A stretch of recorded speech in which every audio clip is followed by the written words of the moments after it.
And I think we're live now. Hello everybody, welcome back to my channel.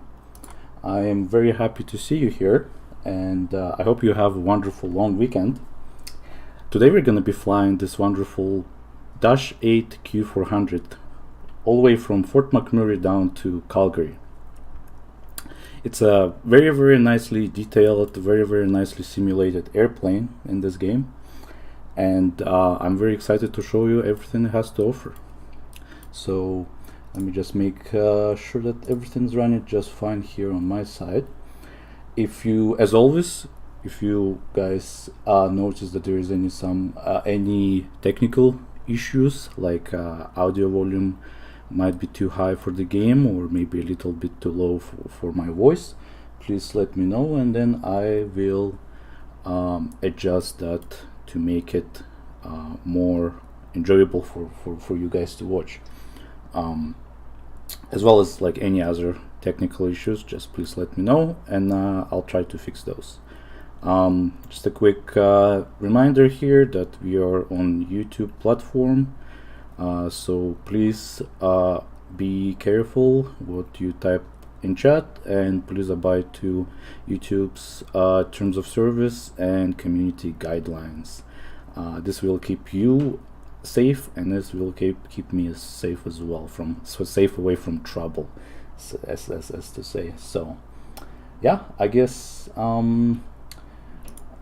we can go ahead and start preparing for the flight. So we're just gonna quickly do briefing here in a second, but first I would wanna start up the plane and you know, get our fire test completed and start loading the people before we go over the our flight plan here. So let me quickly open up my charts and see what we need to do here. So for this airplane, unfortunately, there is no checklists provided by whoever made this airplane, whoever made this model of the airplane. So I had to come up with my own checklist based on what how other people fly. And there was this one guy I was watching on YouTube who seems to know a lot about these airplanes, and he also seems to be the one who actually flies them in real life. So he's got like a procedure that looks pretty I think, in my opinion, pretty realistic. So let's go ahead, turn on our batteries. Here you go. And I hope you guys can hear the sounds. Please let me know if you can, and if you can't, then I'll try to fix that issue. Okay, so let's see, our main bus tie is on. Let's do the fire test here for the APU. I'm gonna hear some sounds. So APU, whoops, yeah, that's good. This is good. This is good. This is good. This is good. And then this is good. Okay, so the fire test is good. Let me clear those alarms here. We'll go ahead and connect our external power right now and switch on our external power supply.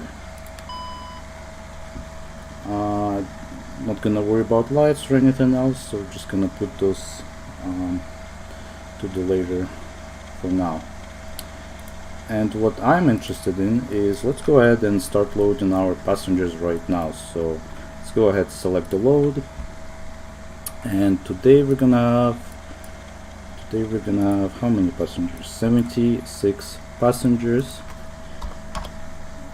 with a total cargo of 3,212.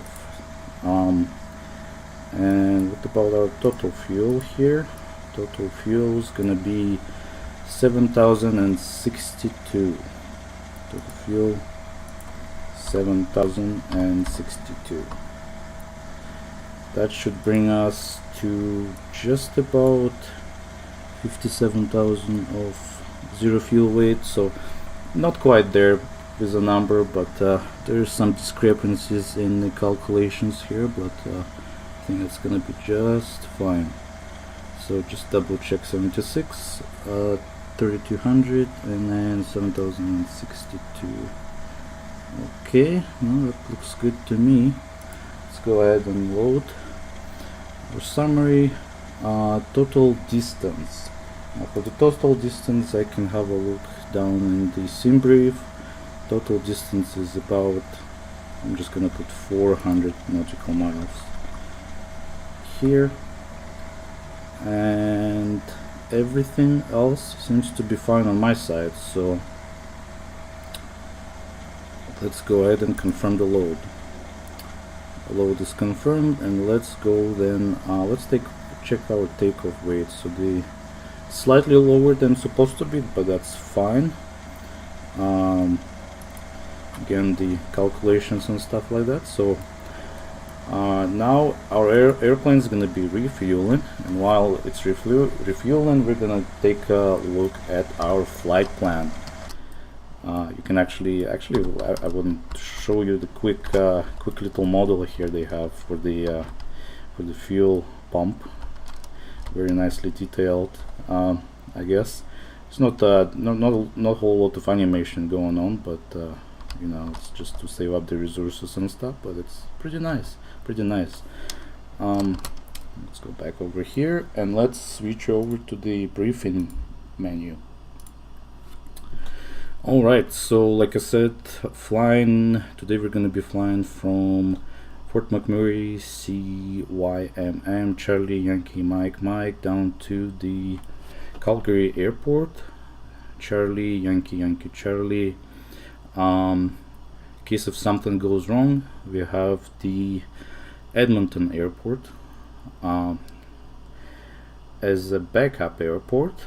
So the total flight time is probably gonna be, like it says here, probably like about 1 hour 30 minutes, but the stream itself probably is gonna be about 2 hours 15 minutes, something around that, because of all the preparations and such.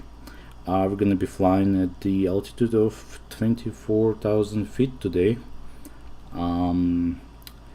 Total distance is about 400 nautical miles, and everything else seems to be unnecessary information here. Well, I guess I can say we have 76 passengers today, which is almost a full plane.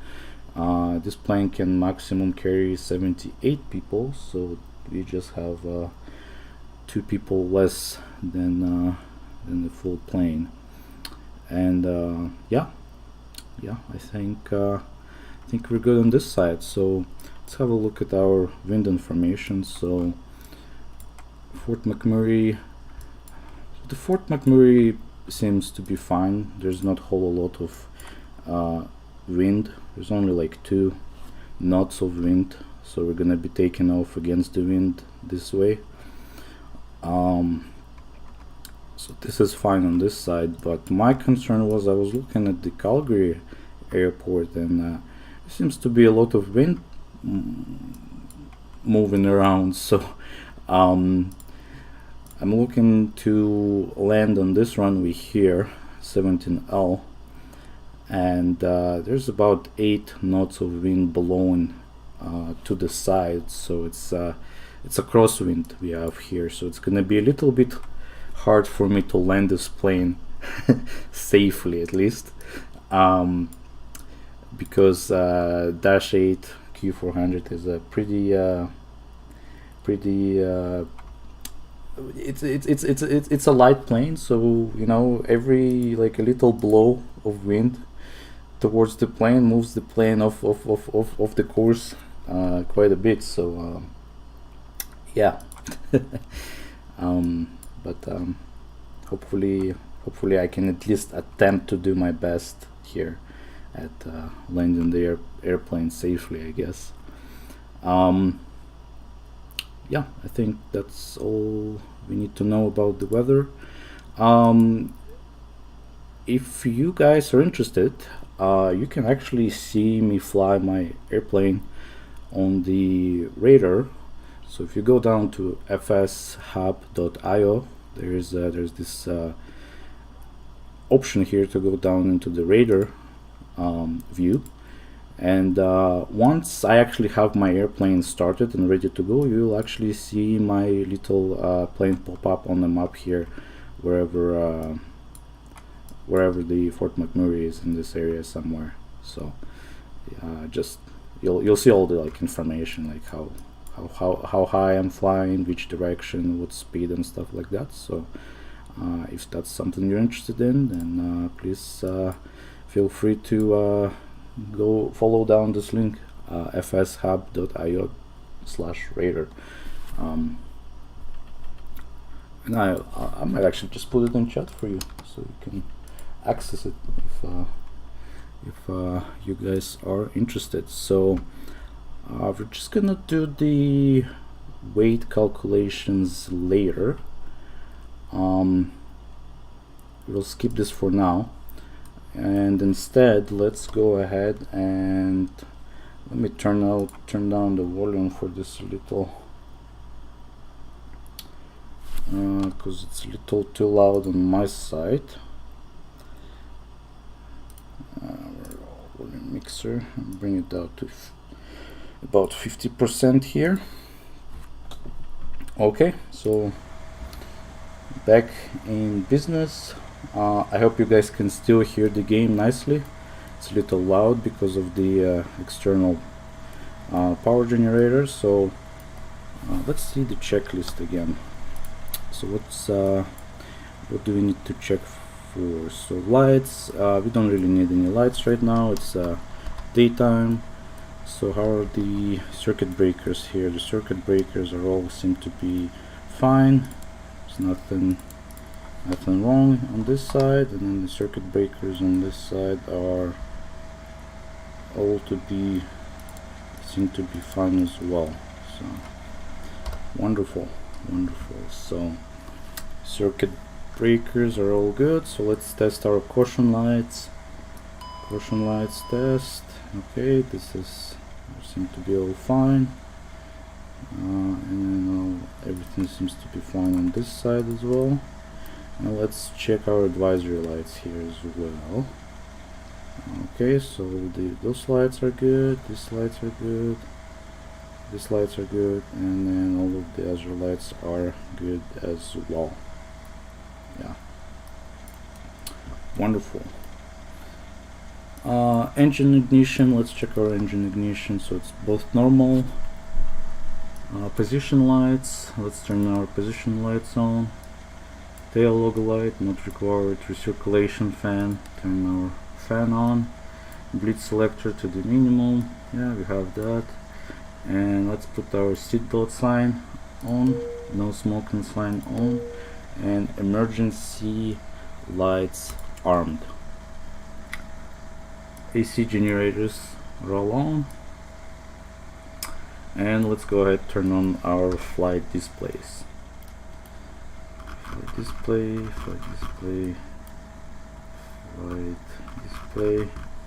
and then this side as well. Turn this one on and turn this one on as well. And let's turn on our radius. McMurray information November. That's already talking. 1800 Zulu weather. Wind calm. Okay, this is good. And let's turn on our FMCs as well.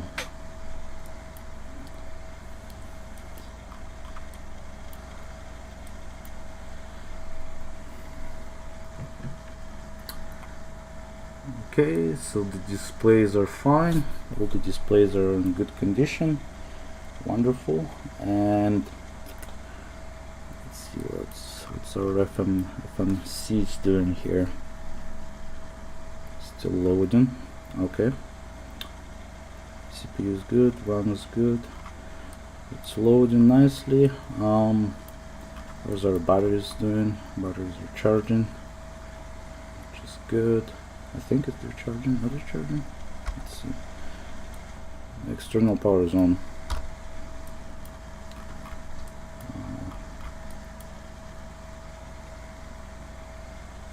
Yeah, I think we're good here. Okay, so let's go accept this and accept this. Flight displays, FMC, flight display selectors, so FMS1, FMS2, FMS1, FMS2 on this side as well. Radius all to both.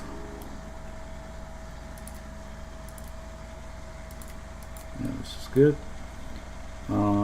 Squawk 2000, so let's squawk 2000 for now. And let's go ahead and load our flight plan. Okay, so we are going to be flying. So here we go.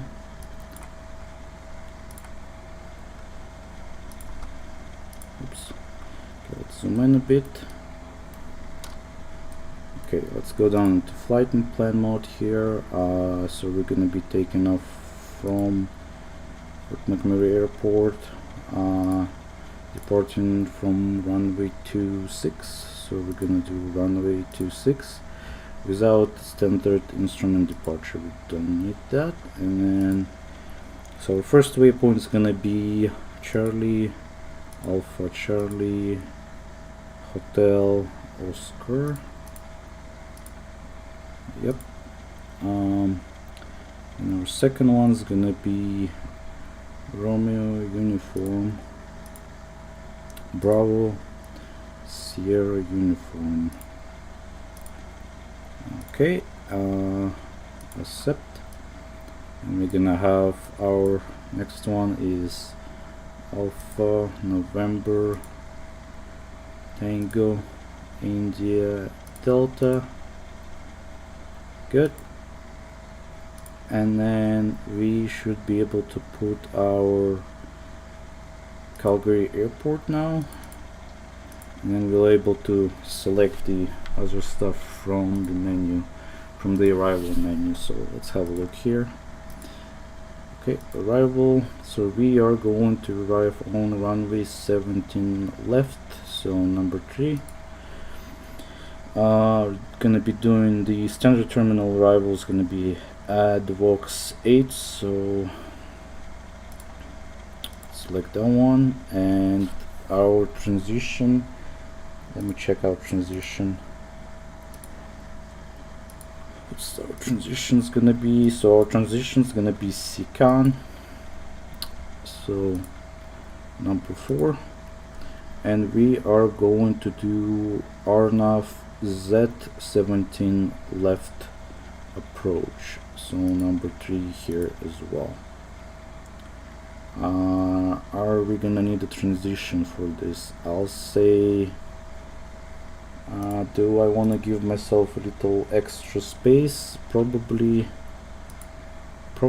yes, so I guess we don't need a transition in that case. So let's have a look here at what we've got. So is our first waypoint here, and the second waypoint Antid, so then there's no link, you can delete that. So we go from Antid to SICAN, and then we have this one, and then this, and then we have a vector, and then we have the RNAV Z approach. Wonderful. This looks good to me. It's a total of 421 nautical miles, which is good. So let's turn our format back to the normal. Okay, so what's next on our checklist here? So crosswheel, actually no, flight plan, fuel information. Let's put in our fuel information. So we're gonna be working with, let's see, what was the number again? 7062. So let's put 7062 here. And we have 76 passengers at, have to do quick calculations here. So the payload minus cargo, that's gonna give our passenger weight.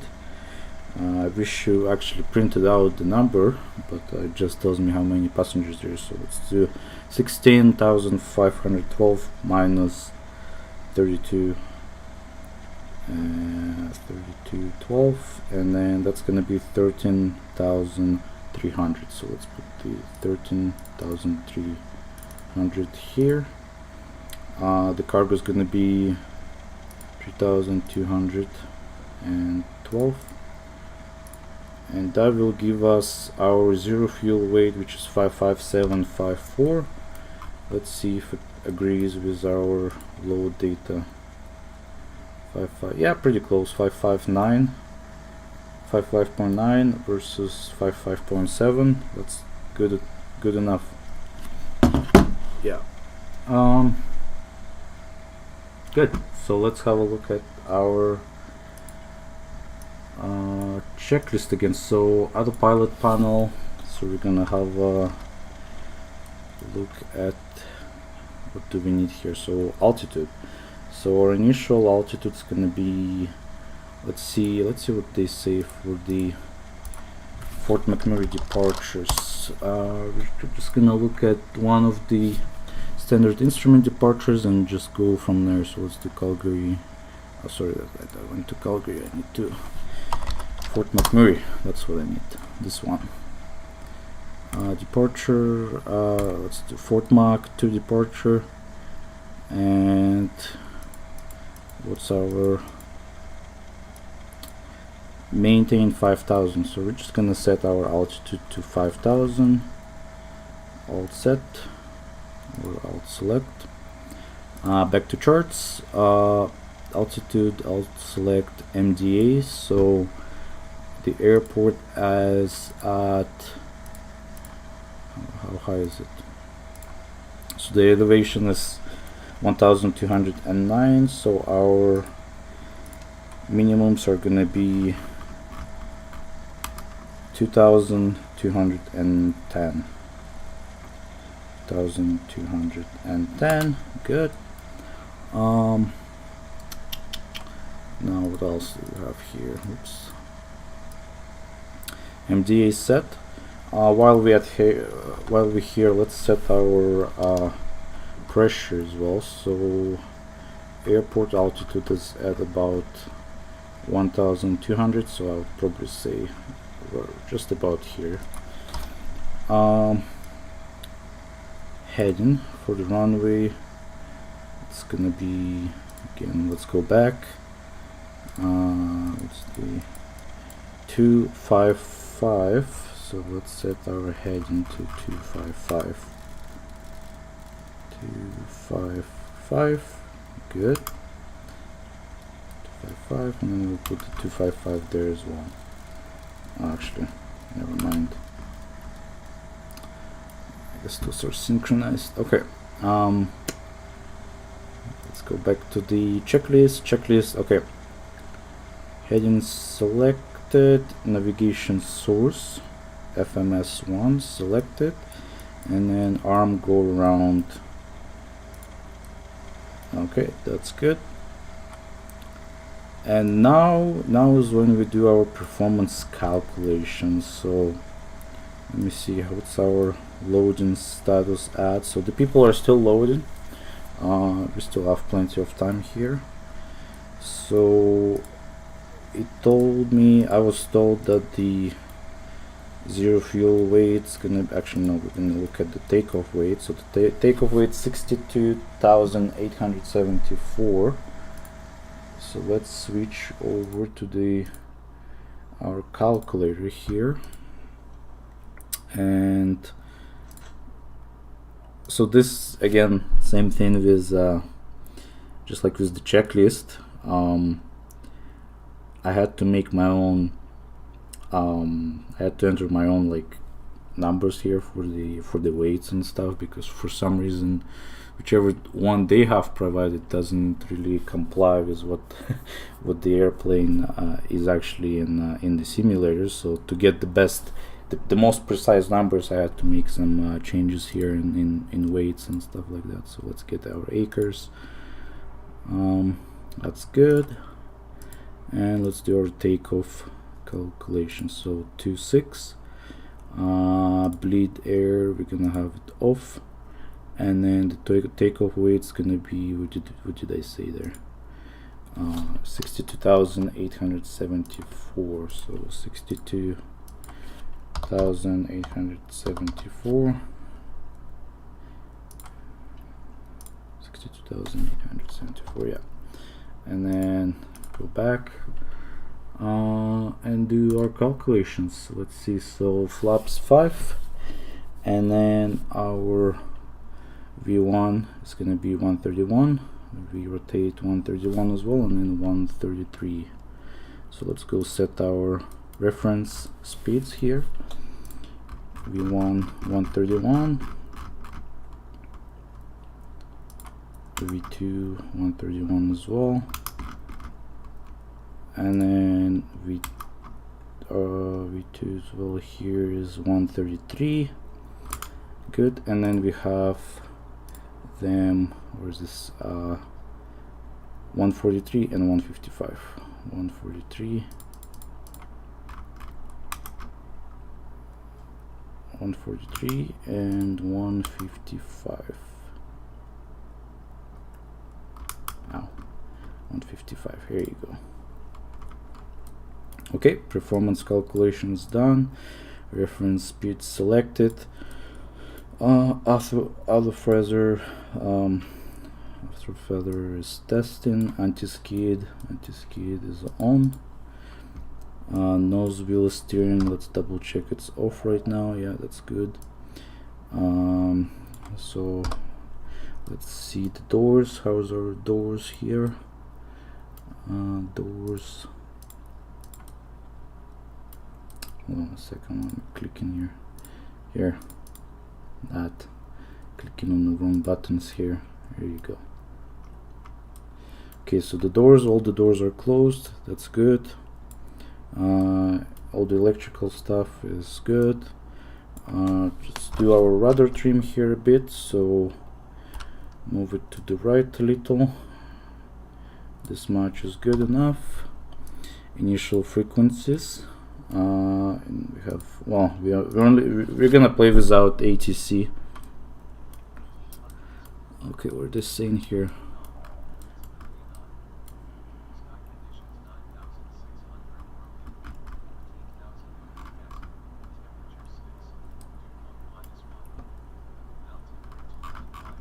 $2955.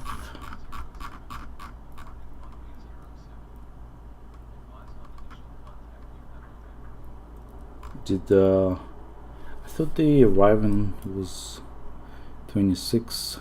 Did the wind change already? That's interesting. We're just gonna stay with 26 for now, because I like taking off from 26 more than I like taking off from 07 there. Okay, squad code, we're just gonna do something random, I don't know, like 25 41 is good enough. I'll do the Alton as well, it doesn't hurt to do it now. Barometric information, didn't we just set that already? Barometric information, yeah, we got the barometric information. Standby altimeter set, all doors are closed, report ready for startup. So well, I don't really have anyone to report to, so I'm just gonna go and skip that part. And then let's go disconnect our external power.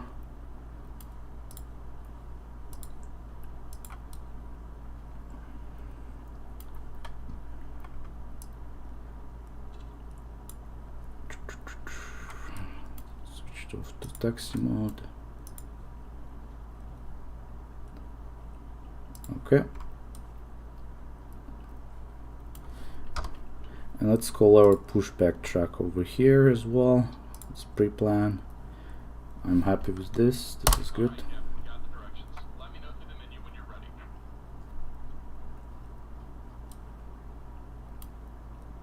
Did they not close the door? Standing low, that close the door. Okay. And let's tell them to start pushback. Door closed. The door is closed. Okay, good. So yeah, it's very nicely modeled plane. Lots of good stuff here. You know, this panels work as well. You can play around with temperature if you want to. Lots of doors open up as well. You can look inside. There's no passengers though. There's no luggage for the passengers in here, but we can just imagine they're there. They are. They should be there. So yeah, no, very nice. Very nicely modeled everything. So let's have a look at outside. And they decided to bring up the big. Decided to bring a big tow truck for me today, which is unusual, but we'll work with that. Okay, so taxi. Bleed air is off, and then let's go to the next page. The bus tie is still on. Yeah, still on. External power is off. Engine select number 2. So once we start taxiing, and we're gonna start our engines, and you guys get to hear the all the wonderful engine sounds that this airplane makes. So welcome aboard, Captain. Toes connected, bypass pins inserted. Go and kill the parking brake when you're ready to go. Yeah, let's go ahead and do that. Here comes the pushback. Light them up. Forgot to crossfill. Let's go crossfill.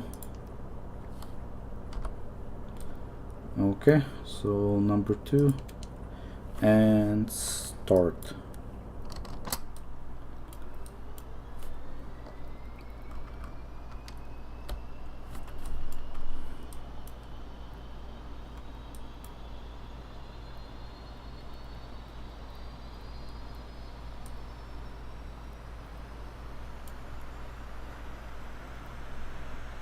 Pretty good.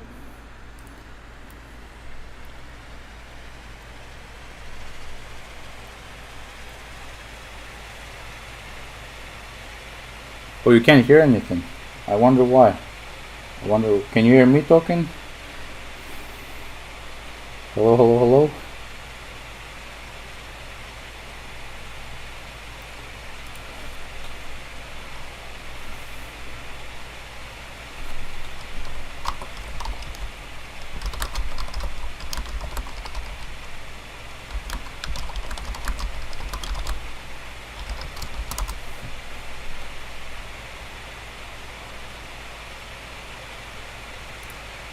Hello, hello, hello? Can anyone hear me? Are we,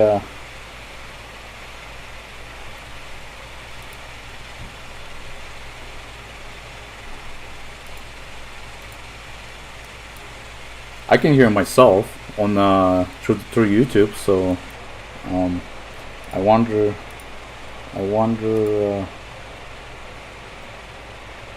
if there might be issue on your side or something. Just about done here. Go ahead and set your parking brake. Okay, so let's go set our parking brake. And then and we're disconnecting the tow. Give me just a moment. Turn the engine number 1 on as well. Let's see from the passenger's view how this happens. Ooh, fun stuff.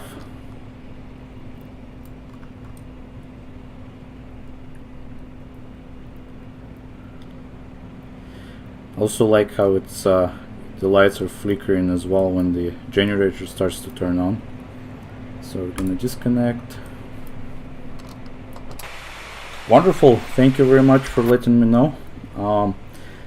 Just in time for you to be able to hear this wonderful engine sounds and stuff. So I think we're good for now. And we're disconnected. Signal and pin on the left. Take it easy and have a safe flight. Thank you, thank you. Okay. It's time we turn off our bus tire, so let's double check. So engine 2, engine 1, condition levers are all good, temperatures are all good, external power off, bus tire is off as well, condition lever 2020. Okay, we're good to go. So now is when we set our engines to the max here.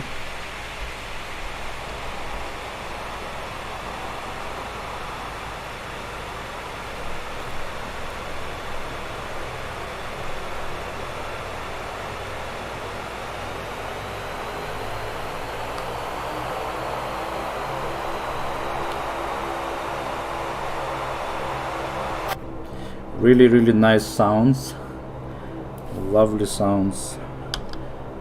Okay, so flaps, so let's set our flaps to 5, auxiliary pumps on, standby hydraulic pressure, PTU control, hydraulic isolation pressure. Yeah, let's check our pressures. Yeah, good.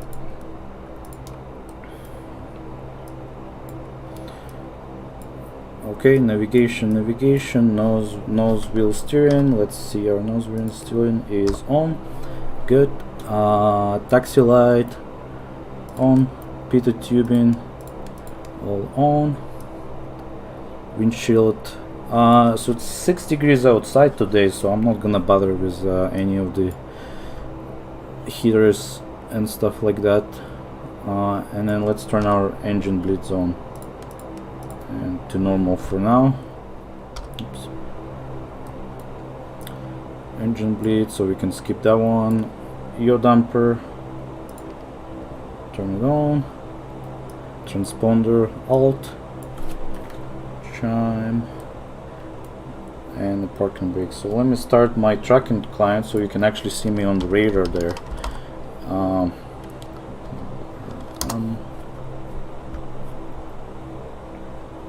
Okay, and then yeah, I guess we can start going now.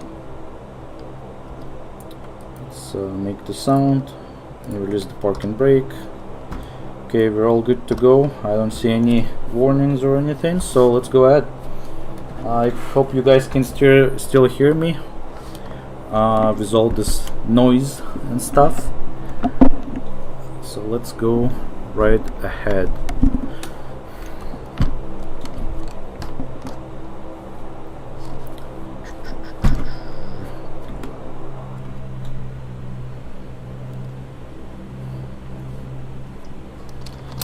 Yeah, wonderful airplane.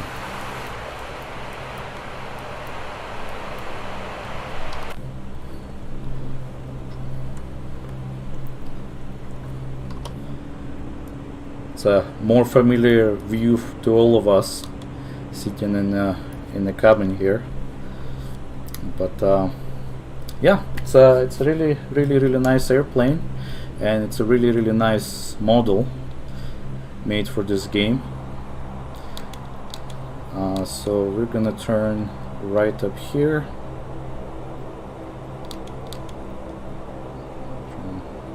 Listen carefully.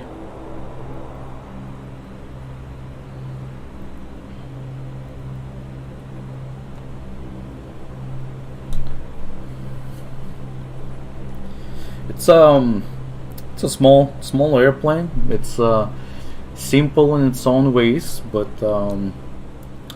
it's also kind of hard to fly at the same time because it's so simple. There's a lot of things that not automated on this plane, like thrust control, for example. As well, since this is a turboprop plane, I had to learn some concepts that are related to turboprop planes, so they have their own interesting you know, caveats and things like that, but you know, it's all in all, it's once you fly enough of these airplanes, you kind of get comfortable with everything.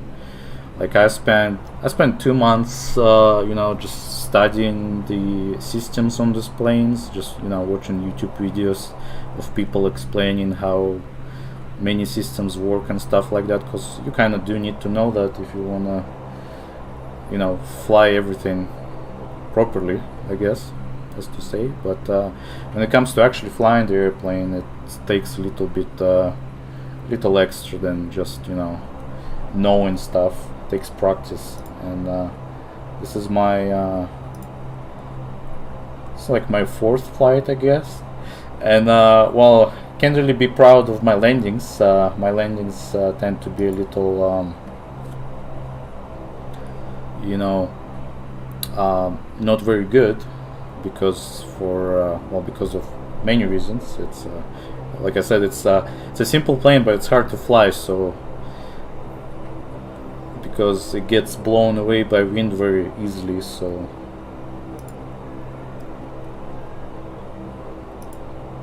okay, so what do we have here? Let's park up here for now, and let's park up here and see our checklists. So first of all, navigation, clear the alarm there. Okay, so gas lock, remove the gas lock, out of hazard zone, flight controls check. Yeah, looks good to me. Yeah, flight taxi, we're gonna switch to flight mode. Engine bleeds are off. Strobe lights, gonna switch over to the white. Landing lights are all on. Battery switches are good. Pitot good, and then we're gonna switch on our terrain radar.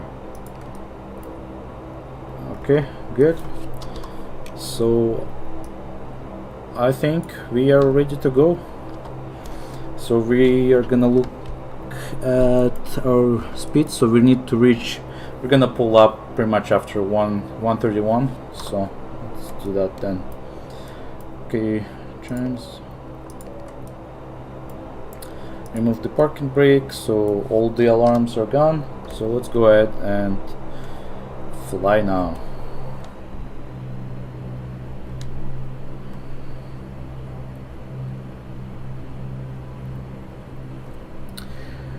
Doesn't say where the wind is blowing from,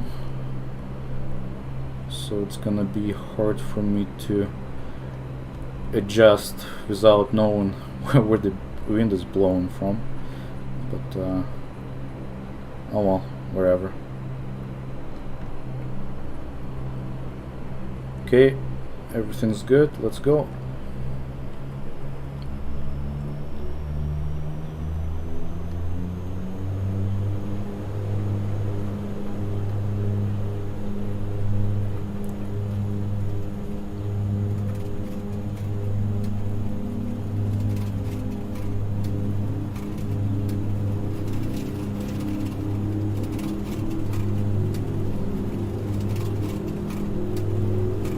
Okay, V1, rotate.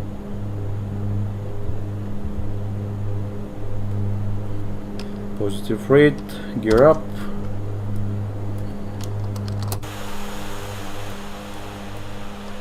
Wonderful.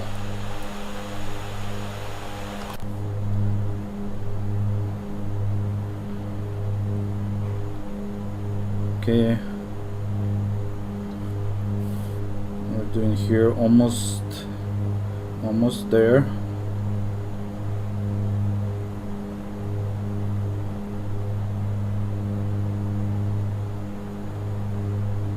Okay, good. Autopilot's on, And let's check our checklist. So gear up, autopilot above MDA is good, and then we're gonna set our speed here to 200, and we turn on our bleed air to normal, and we go to the next page.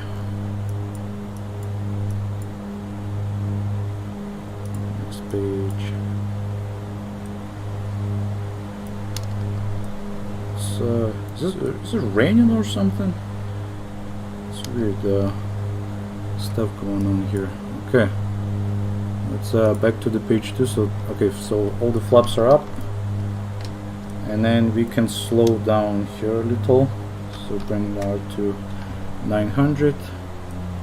And then let's set our altitude to 24,000 feet.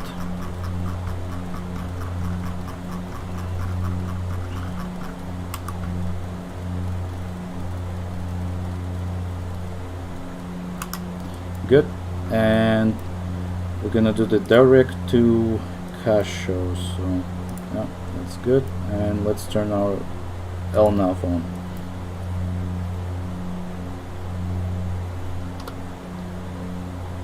Okay, taxi lights off, auto phaser is off, auxiliary pumps are off, standby hydraulic pressure and PTU controls off, isolation valve is closed, cabin pressure, how's our cabin pressure? So cabin pressure is rising, so which is good. Or I guess the differential is rising, and then we'll check back once we get to 10,000 feet. But for now we get to enjoy those nice little views, I guess.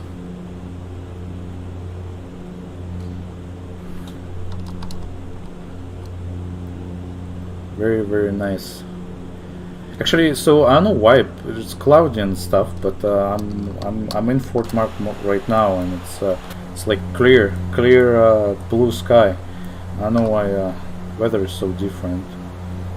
Okay, how's our pressure? Still rising? Good.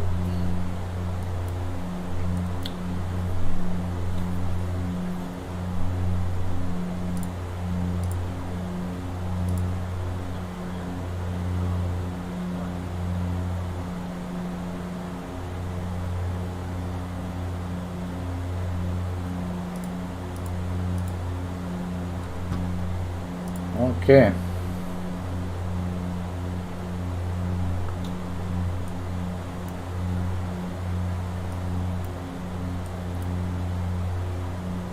It's gonna take some time for us to get to the 24,000. This plane is a little it's having a hard time to climb because it's a small plane, small engines and stuff. And yeah, but yeah, it's very nice. Let's go turn off the lights here, because we don't really need them on. Let's see. So cabin overhead light is off, and then sidewall light is off as well. And we're not boarding anymore, so yeah. And then we can make it a little warmer. But for it to work, I actually have to switch this over to the FA mode. Okay, that's good. So yeah, fun time flying this plane. Just wait until we get to the landing time, and it's gonna be even more fun. I get to crash this plane into the ground very nicely, because I don't know how to fly this thing properly. Okay, so we're at departure's done, en route, good. Okay, so above 10,000. Tail light is off. Well, I never turned it on anyways. MDA, we can clear the MDA. What is the seat belts? Seat belts are off. And then let's center our rudder here. Yeah, perfect. That's good. And then once we get to the 18,000 feet, that's when we're gonna reset our barometric pressure selector. Cloudy, very cloudy today.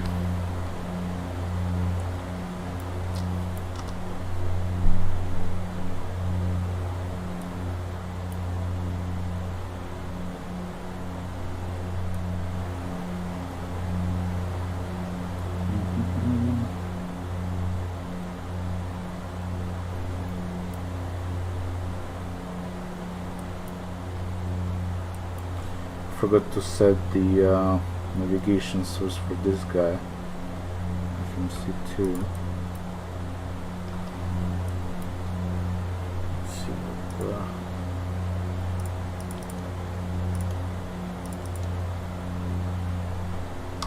this is good, and let's have a look at this.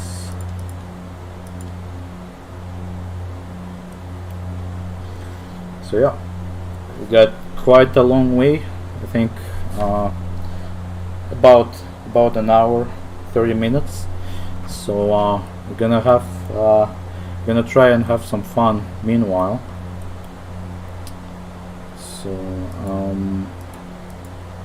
gonna switch over to this. There is a checklist for this plane that developers provided, but it's not really it's not the best checklist, I'll tell you that. It doesn't have like doesn't actually like have stuff that you need to remember, like setting your barometric pressure and stuff like that. So it's a little bit useless in that case, but I don't know. I decided to make my own. Okay, how's our pressure differential? Still rising, which is good. So we can turn off our lights.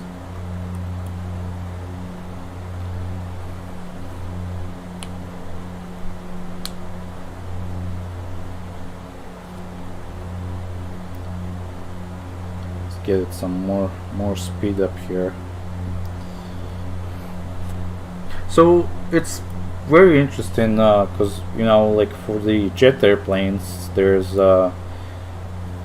like if you look at the central pedestal in the jet airplanes, there are not a whole lot of, you know, levers or levers, not levers, levers.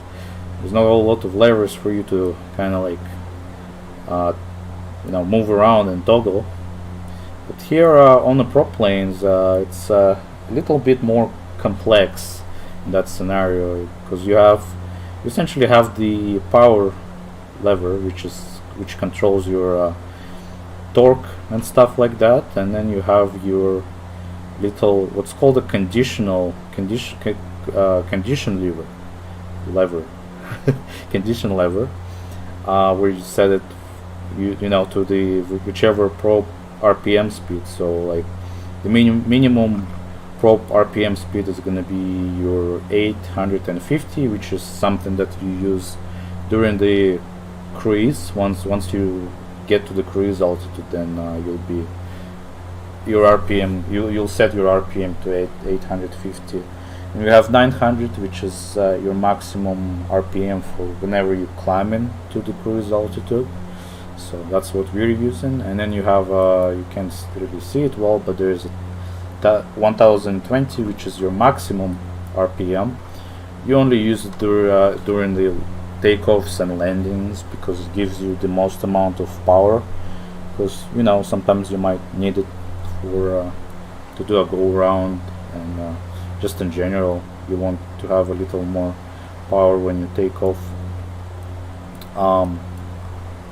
But yeah, there's as you probably know, there's a difference between the RPM, which is your it's like angular velocity, is that what it is?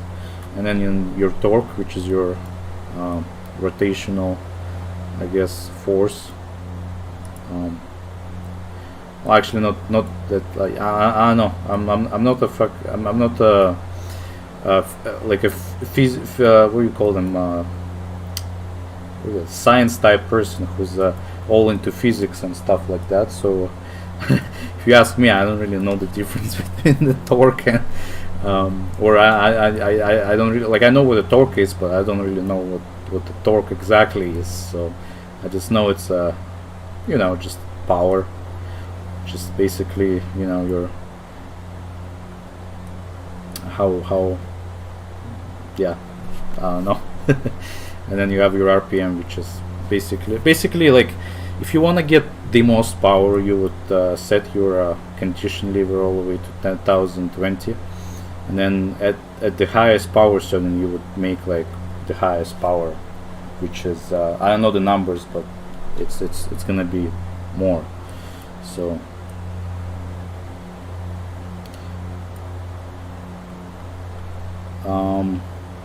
yeah, everything else here seems to be fine, just flying. So we just passed 18,000 feet, so let's go reset our barometric parachute to the standard. So to 29.92, and is there anything else we need to do? No, that's good. And then the next part of the checklist is gonna be after we get to the cruise altitude, which is gonna be soon. Climbing at what looks like 1,000 feet per minute. So 4 minutes from now we're gonna be at our cruise altitude.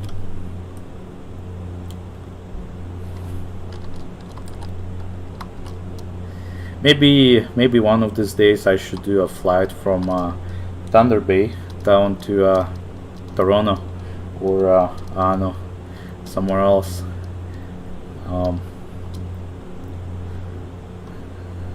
Saskatoon, places like that. Or Winnipeg. Winnipeg. And yeah. So yeah, no, it's a lot of airlines. Well, a lot of airlines.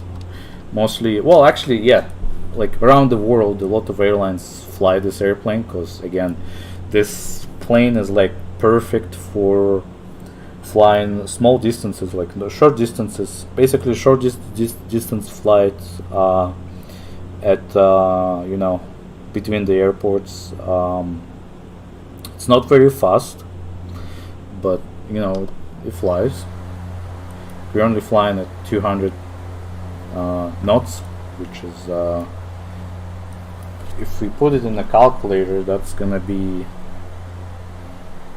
200 knots to kilometers per hour.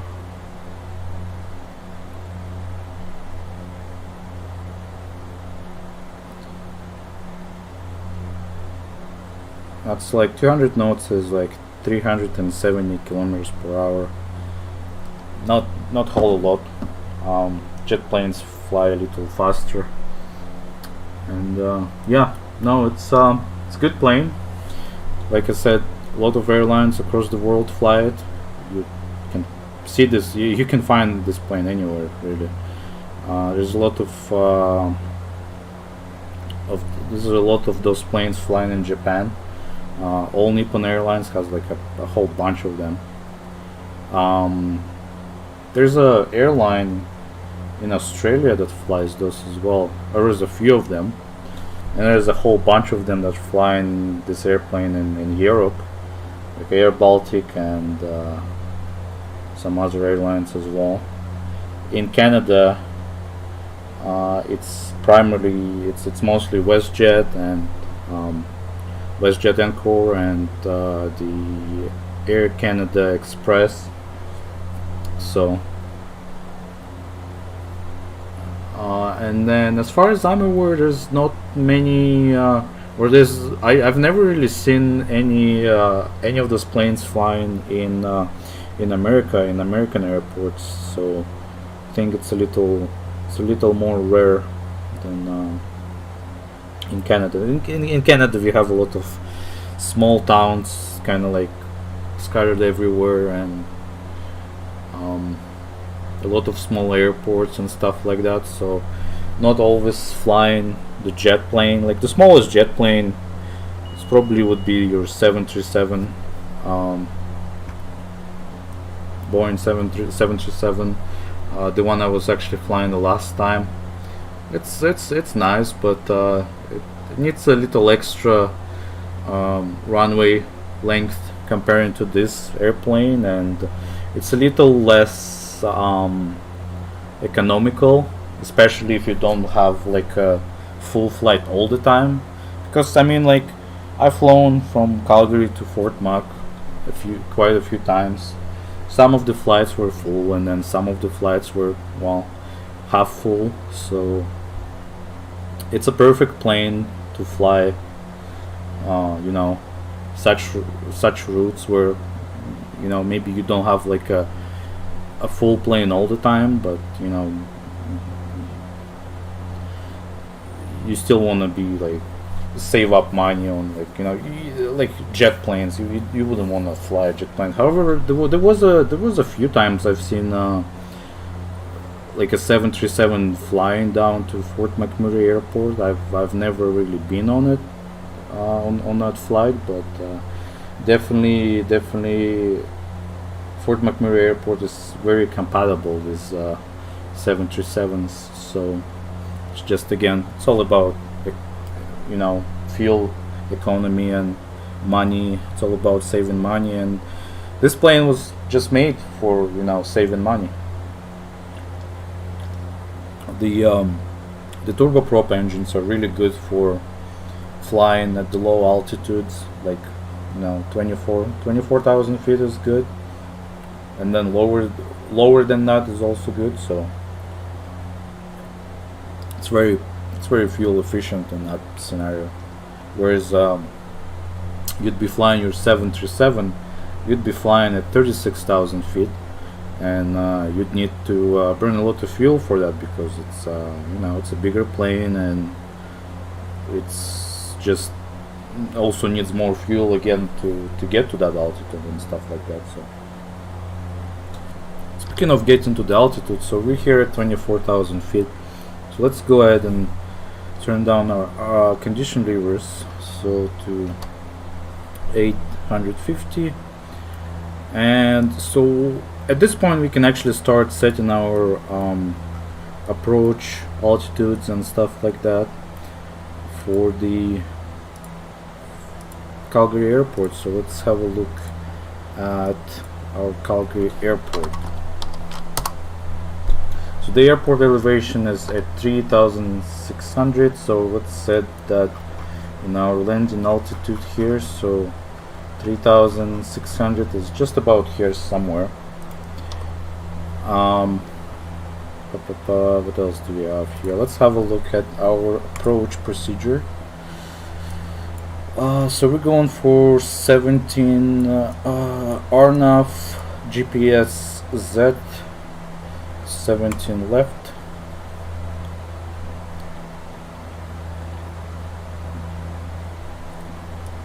Okay, and then so we need to be at about 6,500 feet. So I can go ahead and have that 6,500 feet selected here.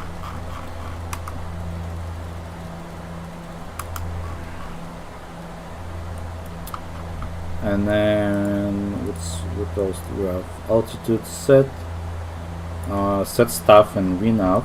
So let's go and set staff in VNAV. So we need to be, yeah, no, this is good. So we're just gonna tell it to do 1,800. That's gonna give us a top of descent point somewhere. Oh yeah, there it is, top of descent. So we still have quite a long way. So if we get there, so ILS, we're not flying ILS, but we will set the minimum decision altitude. So we're gonna be doing the LNAV VNAV. So it's gonna be 3,930, so let's set it to that. Oops. 3,930. Wonderful. Wonderful. And then we can close that for now. Let's have a look at our arrival. So we're gonna be doing a AdVox 8 arrival, runway 17 left.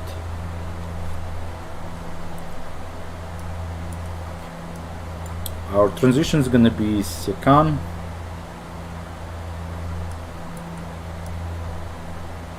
With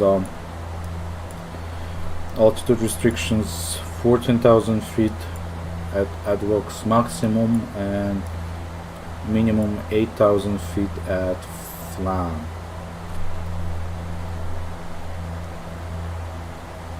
Actually, you know what, let's set our altitude to 9,000, just so we comply with the restrictions. And once we get the vector, once we get to the Sepso vector, then we can lower down ourselves to 6,500.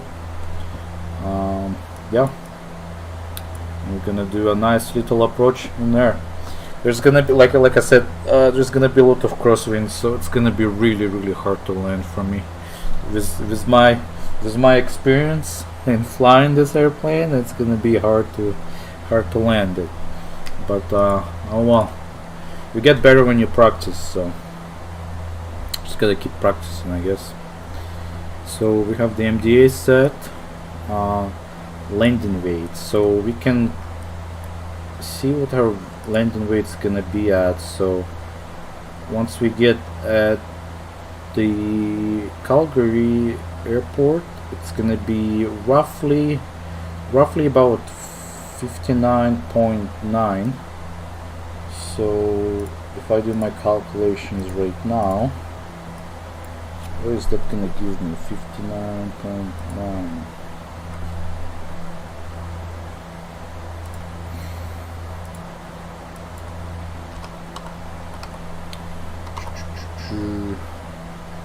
Okay, 59.9. So we're gonna land with minimum bleed there, and yeah, okay. We're gonna be using, what is this? Flaps 15. Okay. And then we have our reference speeds here, so we're gonna set it to this one. We're gonna set to 124. And then our other speed is 152. So 152 is our speed without flaps, and then 124 is our speed with flap 15. And then I need to not forget to set the flap 15 in here as well. Okay, so we have planned landing weight, we have that speed reference, we have that landing altitude. I've said that already over there. And then once we get to the send point, that's when we're gonna do the rest of this checklist. Now let's see what we have on this side. So this gate 59 is where we aiming to arrive at. So yeah, until then, let's do we have the waypoint alert? Okay, well, set the knobs in here, knobs. Okay, let's enjoy the views here on this beautiful Alberta scenery and stuff like that. I wonder, looking for used to be a speed reference for the flaps, because I actually, last time I was flying, I actually started to pull my flaps a little too early, and was getting like a bunch of alarms because of that, and it's mostly because I don't remember at what speed I'm supposed to have my flaps out. So let's see. So dash 8 Q400 flap speeds. Here we go.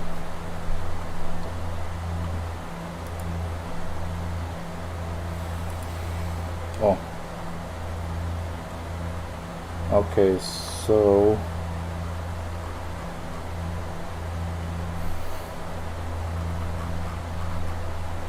didn't expect this document to be so big. Wait, I do have flap speeds. It's just covered by my little laptop here. Not laptop, the little tablet here. Okay, so flaps 5. Flaps 5. We have 200 knots, then flaps 10, 180 knots. Flap 15 is 172. Okay, good to know.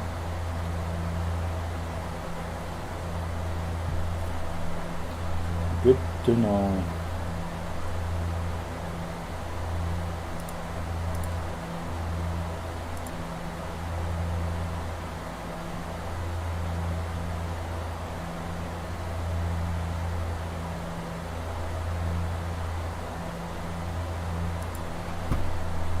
So yeah, I was like, in order to know kind of like how all the systems work on this airplane, I spent just about 2 months watching like YouTube videos on how the systems work and stuff like that. There's actually like lots of training videos. I found this one guy who really goes into detail and really explains everything.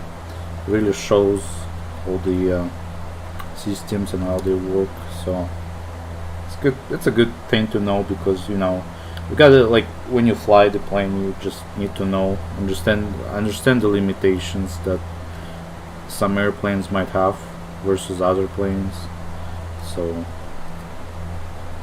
and knowing the systems is really helpful. Just really helpful, especially like if you get any, like, if something breaks, which normally nothing breaks. I don't really test myself, you know, with like random failures and stuff like that. But if something ever does break, I could at least try and maybe troubleshoot it, because I have a bare minimum knowledge of the systems. So I don't know everything like very well, and I don't remember all the procedures, because there are procedures for abnormal situations, so that you have to follow and memorize. I don't memorize some of those because, well, that's a lot of stuff to memorize, and I don't get paid to fly, so I don't really do any of that stuff. Yeah. So look around the cabin here for a second. It's pretty, or flight deck, I guess. Pretty nicely modeled, like I was saying. Lots of fun stuff. You have like a emergency escape latch over here. We're not gonna try and open that because it's gonna make a lot of noises and stuff like that. It's your landing gear stuff. All your escape ropes and stuff like that. Flashlights, extinguisher. It's like your I think this is like more of like a binder holder. There's a little bit of a compartment here. How do I open this? There you go. There you go. You can put stuff in there. Just a bunch of cups in there. But yeah. And we have this alternative gear extension. So That's for the emergencies. I want to play around with that. Actually ended up setting off an alarm here. Yeah, it's good now. So what else do we have here? Lots of stuff. And these little knobs and stuff like that. I don't know what this is for. Let's look for the light. Oh yeah, it's light. No, this one is for lights as well. So have the bar here as well for emergencies, all those landing gear pins and stuff like that. As far as I remember, those are batteries over here. I don't know which beach batteries, because there's like 3 different batteries on this airplane. So actually might not be even the battery, something else. And we have all the other stuff in here. It's just kind of exposed like this, and not covered by anything. All this electronics and stuff like that. Lots of fun technical stuff. Don't stick your fingers there, basically. And we're still flying nicely, yeah. And none of the stuff here works, but this is for the jump seat. So if someone sits in here, you pull this seat somehow. There you go, like this. And then you can have a third person sitting in here, and they can plug in their earphones in here and talk to the pilots and stuff like that. So, and then there's seat belt for them as well.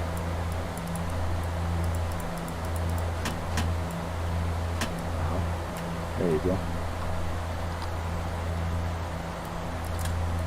For some reason, I don't actually know how to even lock the door here, because it shows, right now it shows that it's unlocked, but I don't know if I can lock the door in here, but normally you have to do that for safety, so you don't want anyone to try and get in there. Yeah, they even have a washroom here as well. Fun little detail, I guess. Even the flash works.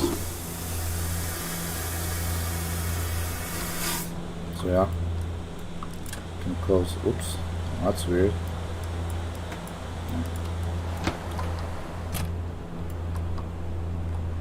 You can fly. Emergency exit here. Actually, I don't think it even works. Yeah, I don't think you can even use it.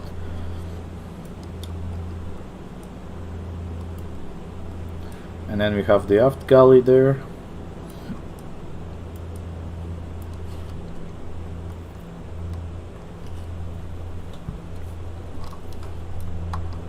All of your little storages. Oh, is this the stairs? Oh, yeah, those are stairs. That's interesting.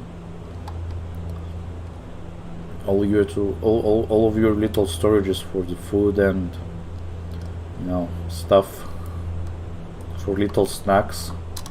Actually, not for the food. I don't think they ever serve food on these airplanes.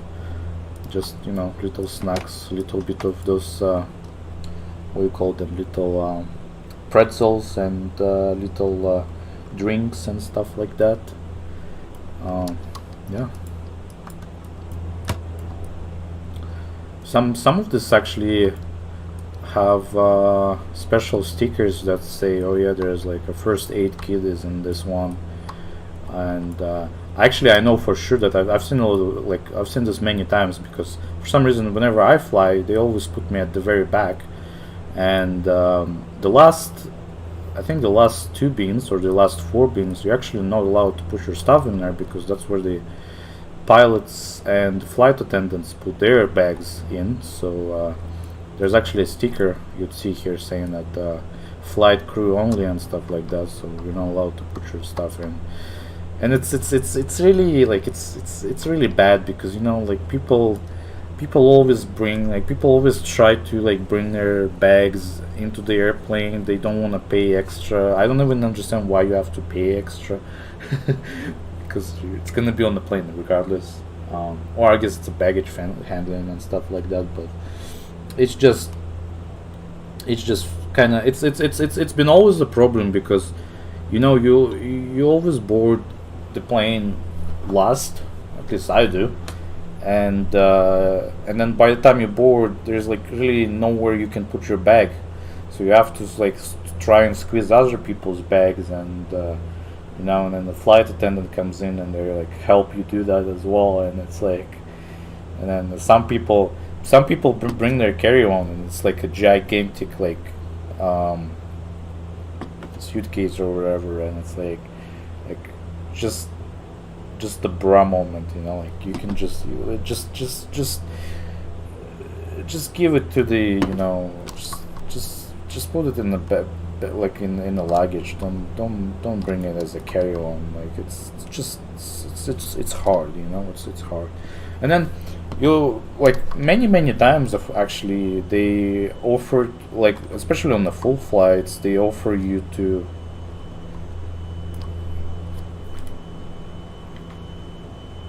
what's that sound?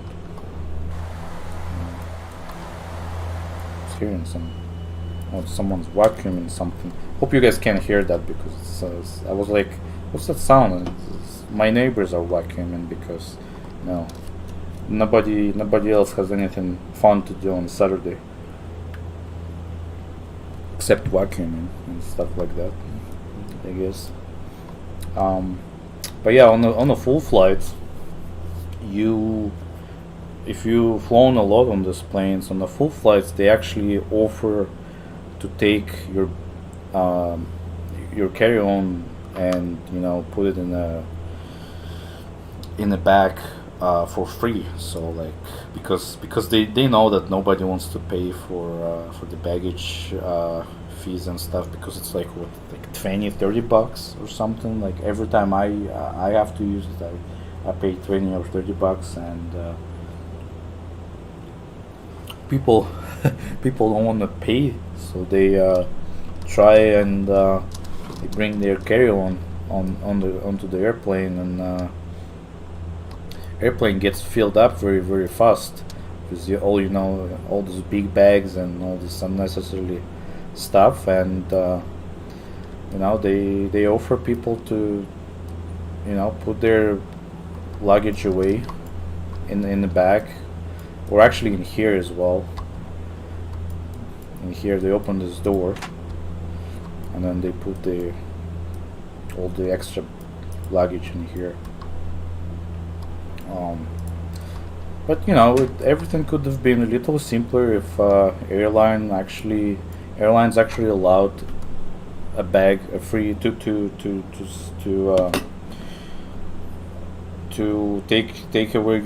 take away your bags for free, basically, instead of, you know, have to pay 20 or 30 bucks for it.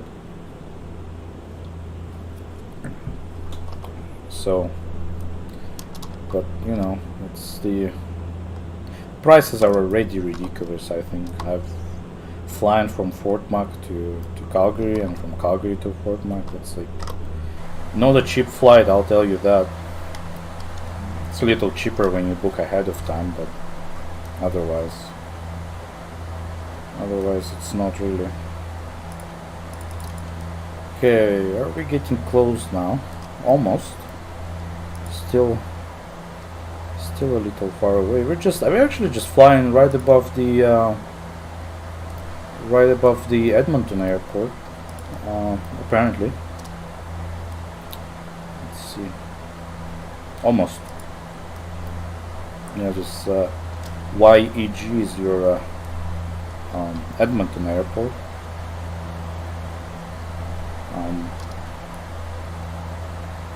I don't really see it anywhere, but we are apparently flying right above it. There's like a airport in there, but that's not Edmonton airport. Let's see which airport is that.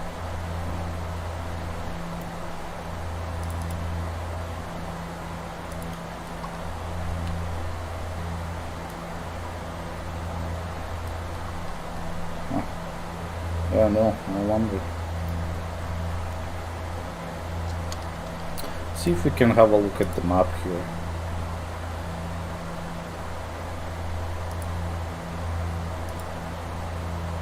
Parkland Airport, that's nice. Okay, yeah, so Edmonton Airport. Well, we're not flying just above it, but we're flying near it. So it's gonna be on this side then. Oh yeah, there it is. There's a part of it. Yeah, there we go.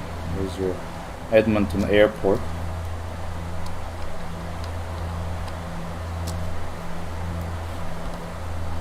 Well, that's not where we're going. We're going all the way to Calgary.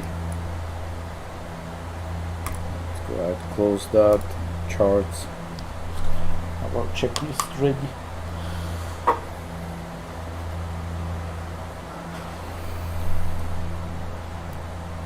Yeah, rounds 4. Oh, probably because I opened the door. That's good. Very, very good. Might slow down a little because I might be going a little too. Actually, no, it's fine.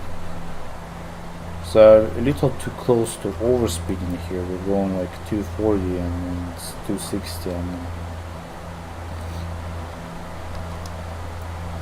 our maximum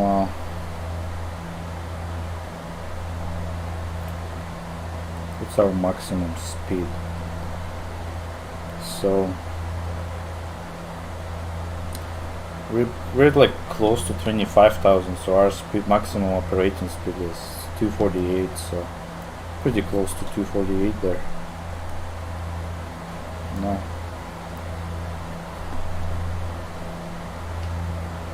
I know what the rough airspeed is.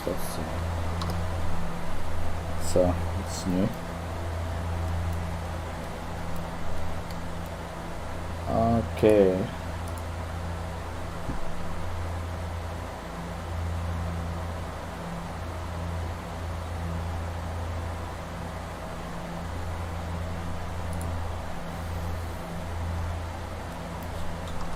So this plane was on sale and I got it for I think it was about 70 Canadian dollars, and you know, it's a good purchase in my opinion.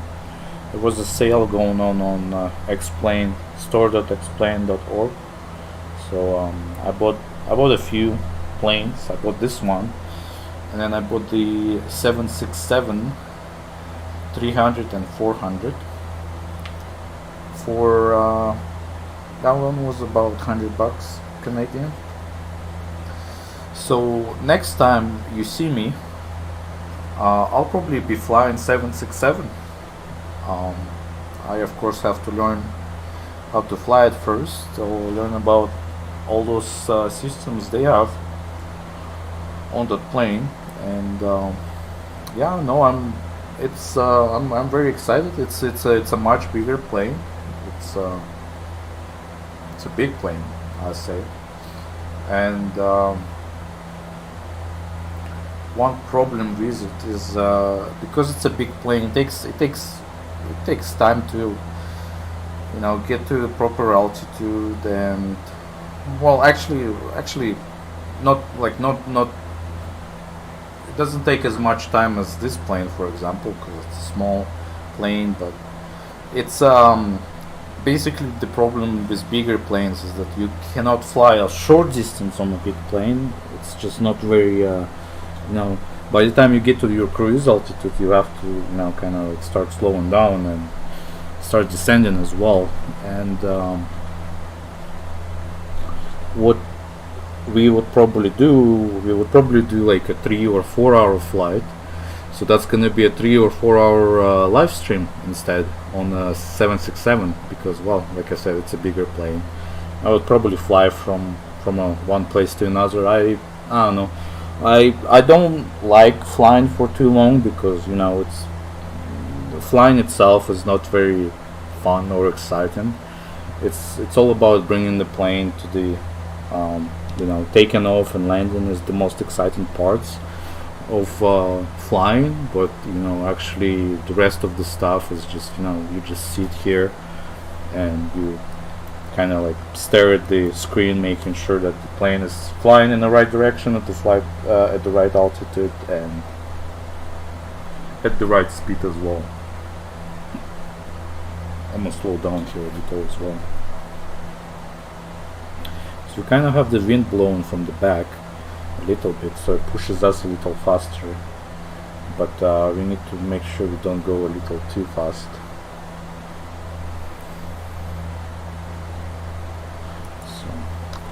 So yeah,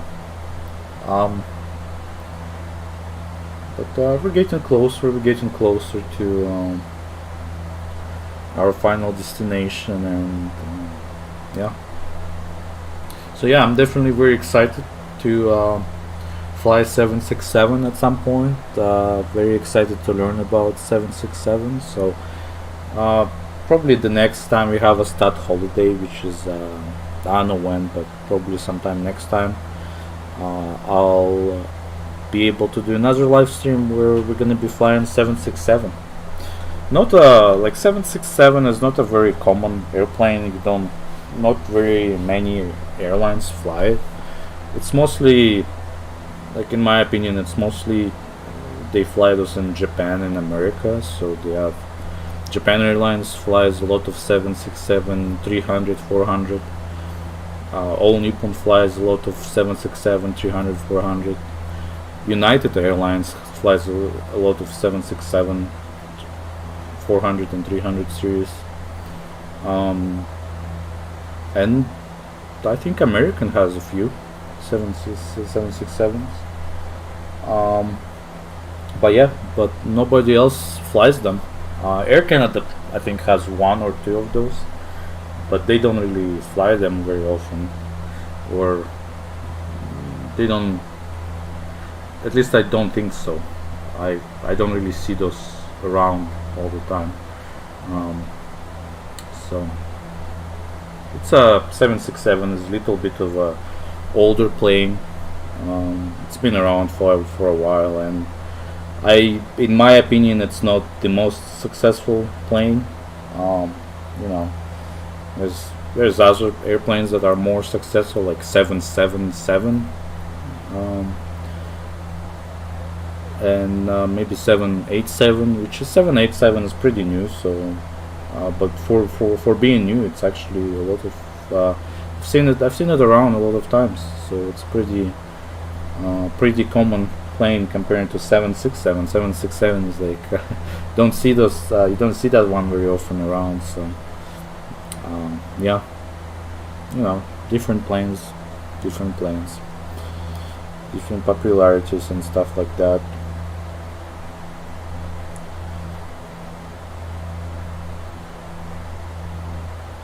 Unfortunately, like, I always wanted to get 777 and 787 for this game, but the models and the simulation they have for those planes is not really it's not the best for the price. So it's gonna be a little bit of a waste of money if I get it, because it doesn't seem like people put too much work into it comparing to, like, for example, this airplane or even 737 by Zibo. So like this two, and even 767. 767 is a really old airplane for this game, so it's not up to date, but it was made really well, so it stands to this day as a quality mod. But unfortunately, some of the planes that I do want to fly, like 777 and 787, they don't have quality mods. They don't have a quality aircraft to offer.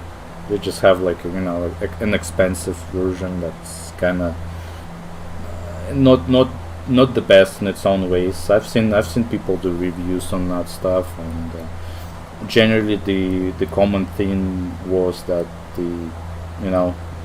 the developers of those simulations could have done a better job, but oh well, they didn't.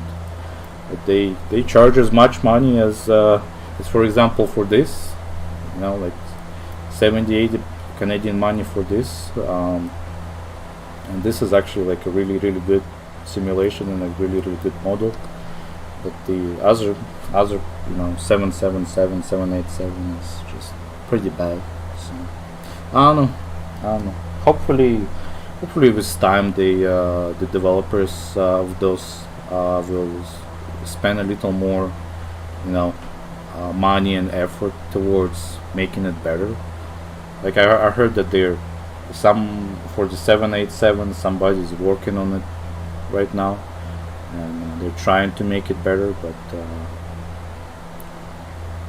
it's still pretty bad. So I don't know, we'll see. Maybe once I get tired of flying all of those airplanes I have, 737, 767, and then this Dash 8 Q400, then I'll probably switch to something else. But definitely I've always wanted to fly 777 and 787. Yeah, and I'm not really like Airbus guy, so I don't really I'm not really interested in any of the Airbus planes. But I mean, it's possible in the future I might be flying, I don't know, like A320 or A321 or something like that. But yeah, I'm not really into Airbus, I guess. I'm not a hater or anything, but I'm just not really. They're different in their own way. Basically, that's what I would say. So it probably would take some time before I can actually fly that. Maybe the day will come and then I'll get that A380, you know, that double-decker airplane, and fly that. But you know, that one is kind of hard to fly because you can only fly between big airports, and that means you have to fly for a long amount of time, because you know the airports that can actually take in the A380, there's not a whole lot of those airports, so it's pretty hard to fly like a short distance flight. So if I ever get the A380, then I would have to fly from one big airport to another big airport, and that's probably gonna be, well, at least maybe 5-hour flight or a 6-hour flight. So it's a plane designed for the long distance, and it holds to its I guess to its nature. So but yeah, maybe at some point in the future I might give it a try. But definitely 787, 777 is something I'm always looking into, to try and fly that, as well as you know, Boeing 747. I guess I could give that a try at some point as well, but you know, it's also a big plane, so it might be a little hard to fly between like airports that have a short distance between them. So yeah, it's also like with the bigger planes, you also have to pay a lot of attention to the airport charts and stuff like that, because there are restrictions on where you can go on a big plane. So depending on your wingspan and stuff like that. So for example, here if I go into Calgary airport, there is some airport information that's available here. So for example, like if you go under parking positions and coordinates and exit procedures, it shows you all the gates and stuff like that available here. So we're going for the 59, for example. But if you scroll down here, you'll see that there are restrictions for airplanes. So for example, this taxiway Juliet Tango, actually getting close here to the top of descent. So yeah, let's start descending, I guess. Let's put our vertical speed down, maybe to 500, and then I'll bring the throttle a little down, and then I'll arm our VNAV as well. So yeah, this taxiway Juliet Tango here, which is, so we have a Juliet. I don't see where the Tango is, but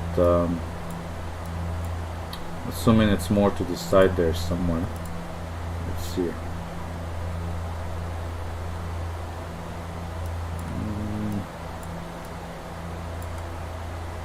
Yeah, no idea where the Tango is, but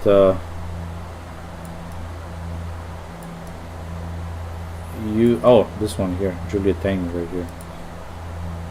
So this taxiway, this little place here is only restricted to aircraft with wingspan of 36 meters or less. So meaning that some of the bigger airplanes you probably won't be able to drive through there.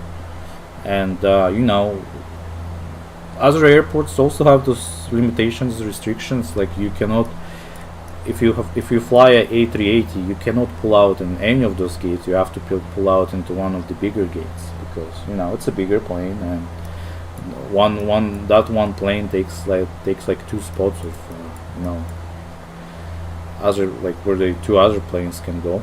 So like this one, for example, taxiway Golf Bravo. Where's our Golf Bravo? So Golf Bravo over here, which is by the de-ice spot there, is restricted to aircraft with a wingspan of, again, 36 meters or less, and it's a one-way westbound taxiway, so you cannot come through here. You can only leave from here. And then we have a taxiway Golf Delta, which is just restricted to one way, but yeah, there's not a whole lot of limitations here, but I don't know, like you pull out if you pull out like a chart for some other airport, like I don't know, like JFK for example, or San Francisco airport, you'll see that some areas of airports are restricted, and you cannot fly or you cannot drive your A380 or or your Boeing 747 in there, which is well, hard for you to get around. So you have to pay attention to that stuff, right? Like you have to read those charts, and you have to pay attention to, you know, all the numbers, all the restrictions and stuff like that. So again, we have those restrictions listed here as well, so have to be very careful where you go and stuff like that. And with the smaller planes, it's nice because with smaller plane you can just go anywhere you want, pretty much, I guess. So for the as far as I'm aware, for the Calgary, so you have this side of the terminal is your all international flights, and this three spikes here are your domestic, and this is where normally, well, not normally, this is where turboprop planes like the one I'm flying right now is often goes to, but it also once in a while it also stops around here, gate 59, 55, which like when I was flying, most of the time I would depart from here. But I would, like, if I'm flying from Calgary to Fort Mac, I would depart from here. But then if I'm flying from Fort Mac to Calgary, then the plane would pull up in here. And there was actually a one time when my plane pulled up in here, and then the next plane I had to go to fly in order to fly to Vancouver was actually right next to it, and it was a 737. Information Oscar. 1900 Zulu weather. Starting to get some weather information here. Wind 260 at 15, variable 230 to 290, gust 24. Visibility more than 10. Sky conditions 9,000 few, 15,000 few, 24,000 scattered. Temperature 13, dew point -7. Altimeter 2968. 2968. Arriving runways 35 right, 35 left. Departing runways 35 right, 35 left. Advise on initial contact you have Oscar. Wind is 26015. This is okay.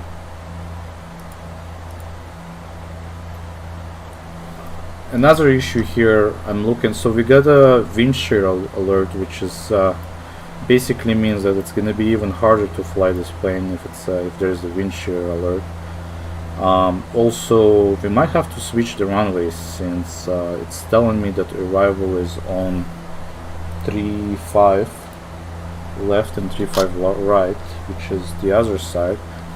Let me quickly check something online because I want to see what they're flying, what the airplane's flying online right now in real life, and compare that to what I know in here.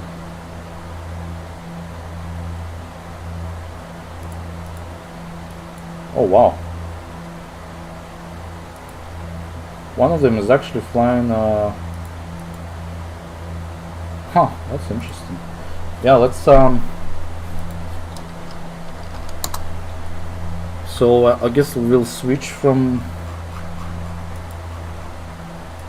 17 because I'm looking on the I'm looking at the live radar for this Calgary airport, and I'm seeing that there's airplanes literally just flying off of the smaller runway, which is your 29. So I guess what we could do is we could try and switch to 29.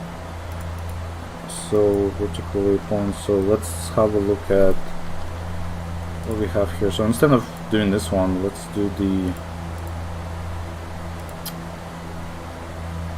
arrival, the ADVOX 8 arrival for runway 29. We're going to now into our flight plan. We go into our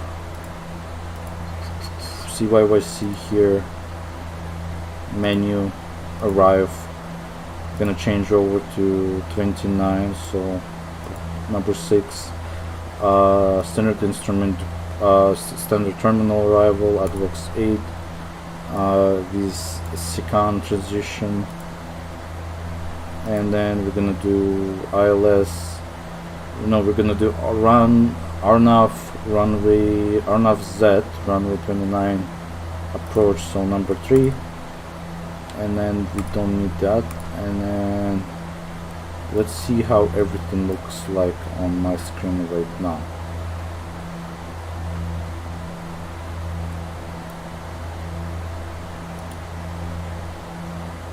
We got a vector there. Okay. Okay, so we're gonna go down for the 8,000. 8,000. Yeah, that's very interesting. It's not very often that you see. I'm actually gonna switch over and show you quickly. It's not very often that you see airplanes take off or depart from this runway 29. Normally they use those two runways, but I guess because of the wind and stuff, they have to use this one. I say it's not common because I've never seen it, but maybe it is a common operation. So we're gonna land on the 29, just like this Flair 621 is, and then this WestJet is also coming in for that landing. So we're just gonna do that as well.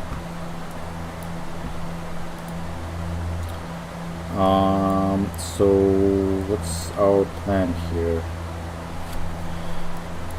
So yeah, we're just gonna continue this way, Demlo, so Otmag, Demlo, Pendle, and then we're just gonna take the, so we're actually getting below 10,000, so let's see the checklist here quickly. So I have the bar set below 10,000, landing lights, I'll turn the logo light on, seat belts on, auxiliary pumps on, standby hydraulic pressure, PTU control on, and then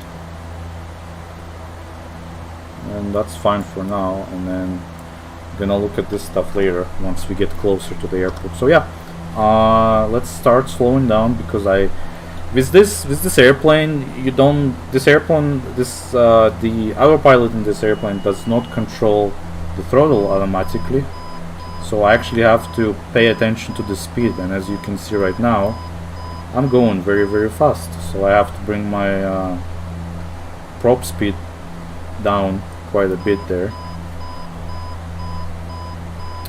So if I paid attention a little earlier, then I would turn my power down a little earlier as well. But now, as you can see, we're going a little too fast, but gonna slow down here quickly as well. Let me set it back to in this much as well. Oh, we're getting some shaking here. Getting quite some shaking here. Little bit of a turbulence at 8,000 feet. It's not desirable, but oh well.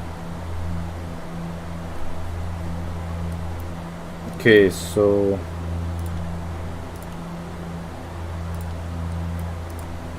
yeah, this is where it starts to get a little hard to fly this plane. You'll see that because of all the weather conditions, it's gonna be a little bit of a pain to land this little airplane, because it's gonna get blown to the side like, you know, like a paper plane. This is literally like a paper plane flying. Just you get like 8 knots of wind across the runway, crosswind, and this thing is gonna be like everywhere. And with my you know, bad piloting skills, it's gonna be really hard to land this plane safely. But we'll try. We'll do our best here to land it nicely.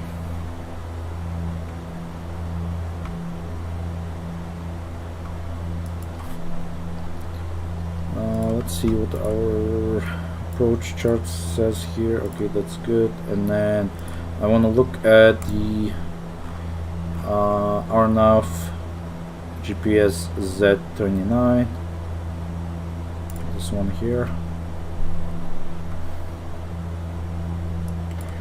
Okay, so we are getting close.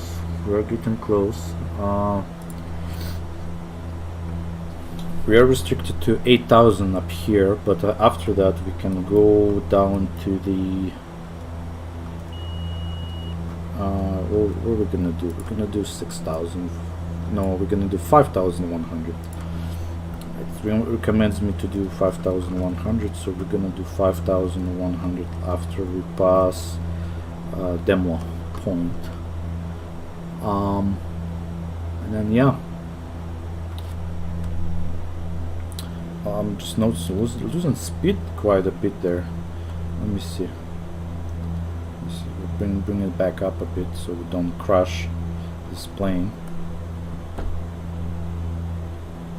So the wind is blowing, like, so see, like, the reason why we always take off and land against the wind, because it's just easier to control the plane when you fly against the wind. But when the wind is blowing from the back, like it's doing right now, like we have 30 knots blowing from the back, you see how plane is shaking, and the speeds is jumping back and like up and down really like fast as well, which is like, oh man, it's like hard to control and stuff.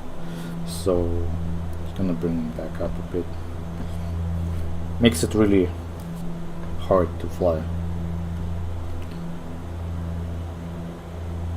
We're even losing altitude here a bit, but hopefully if I can get, although I'll set my condition all the way to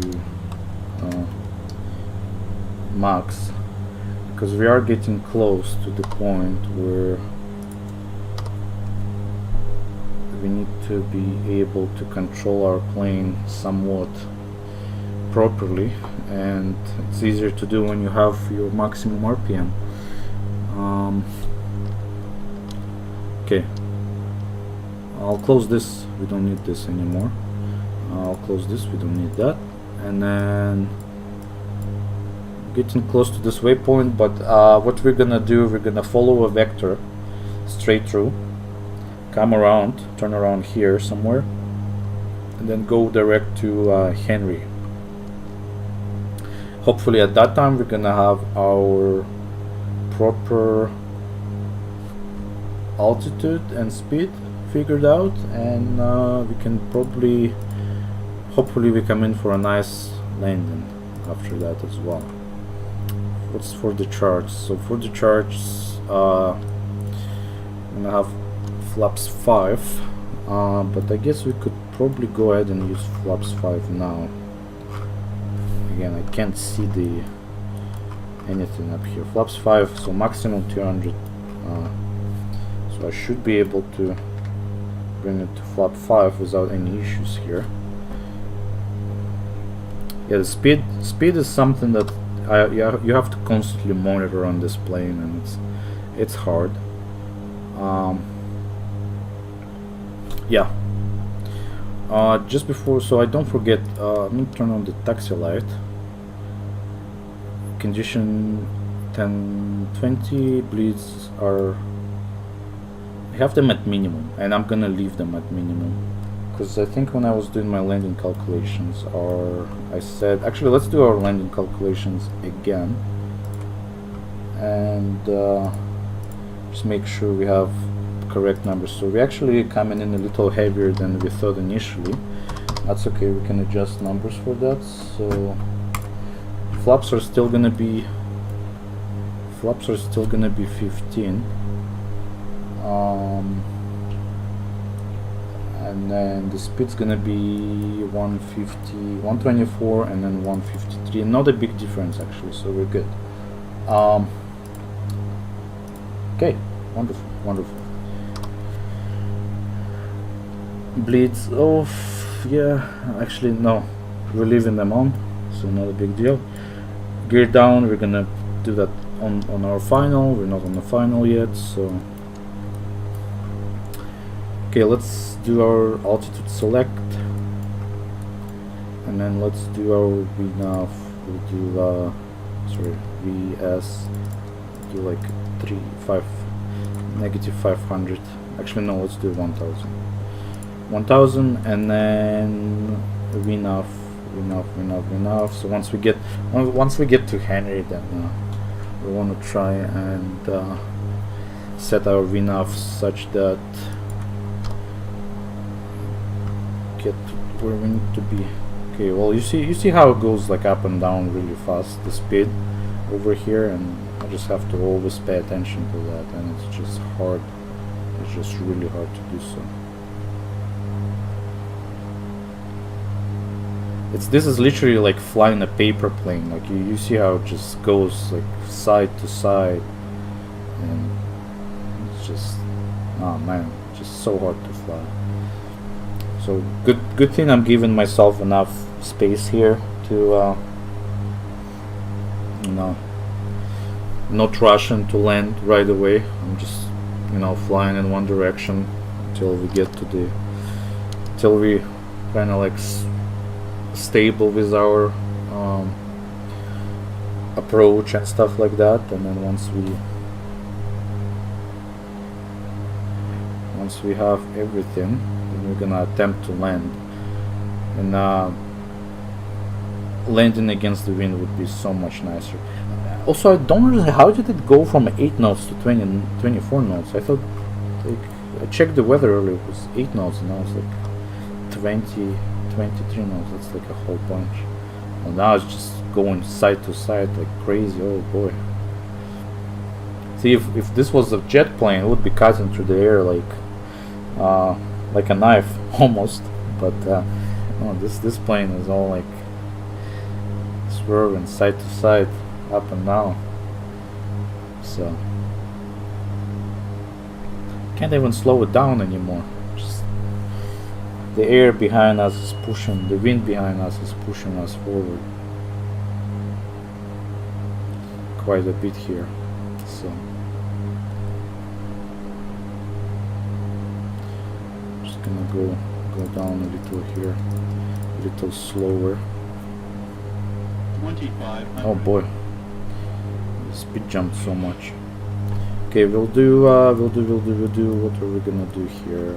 Let's go ahead and do direct to. What's that waypoint was called again? Henry. Henry. Oh yeah, we have it selected. Good. And then let's do.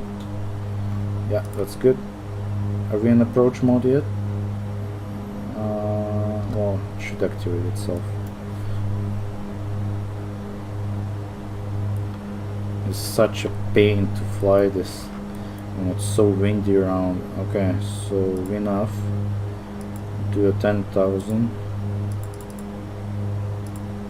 Not 10,000, 1,000. What am I saying?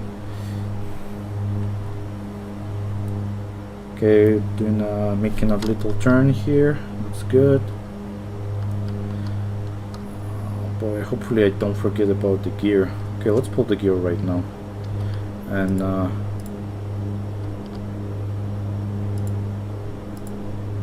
there's a lot of stuff going on. So on final condition, blitz, gear, flaps, we're gonna set those here in a second. Taxi and stuff like that. Yeah.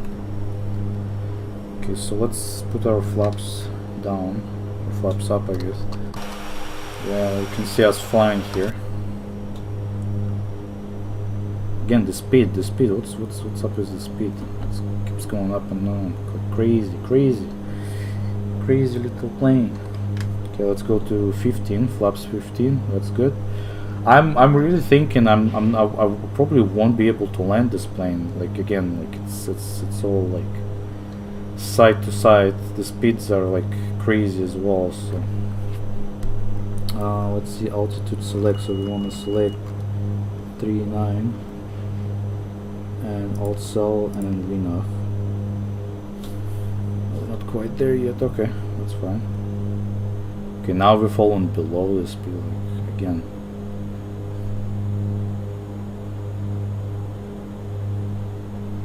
Like it's so hard to fly.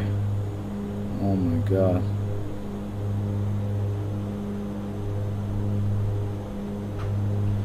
The speed is just jumping up and down, like crazy. I'll do my best. It's probably gonna be a horrible landing. We're just probably gonna crash, but oh well. At least I'll get to experience trying to land this plane when it's when the weather is horrible. So we're good with this.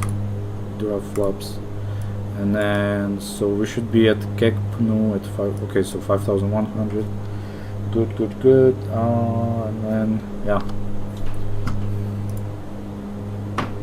Can we arm enough? Not yet. Okay. Now again, the speeds are going crazy. I'm having to have to constantly adjust the speed because like the wind is so like. Oh yeah, I guess it makes sense because there's a wind shear warning that they issued. So oh boy, look at this going side to side like crazy. Yeah, basically the wind is not like it's like it's easier to fly when you have a wind and it's constantly like 20 knots or something, but when it's gusts side to side, when it's not a constant speed, when it blows side to side and stuff like that, that's when it gets really hard, because you constantly have to watch your speed, you constantly need to watch where you're flying, and things like that, and it's a pain. It's just hard. So but otherwise we'll try to do our best, I guess, up here. So it should be it's not holding the altitude, so let's give it a little extra speed here. Passengers are over there just going crazy right now, probably because the plane is shaking like crazy. Man, I would want to be the one flying this plane in real life right now, because again it would be really hard to do so.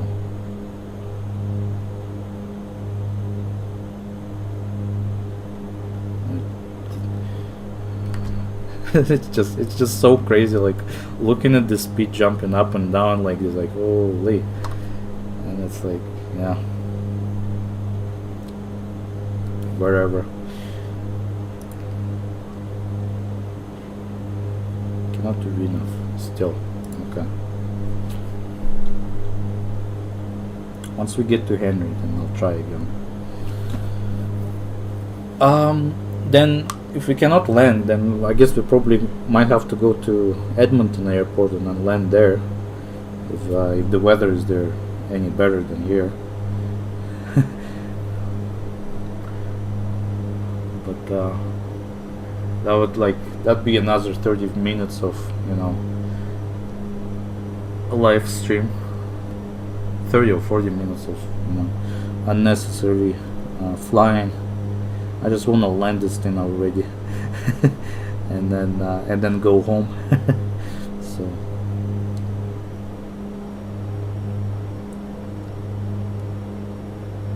yeah,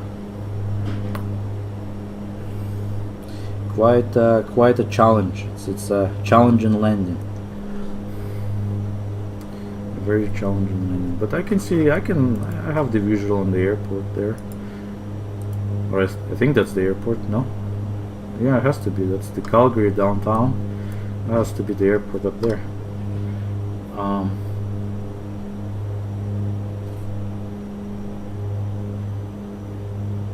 Hopefully, like, once we get closer to the ground, the wind is gonna be a little less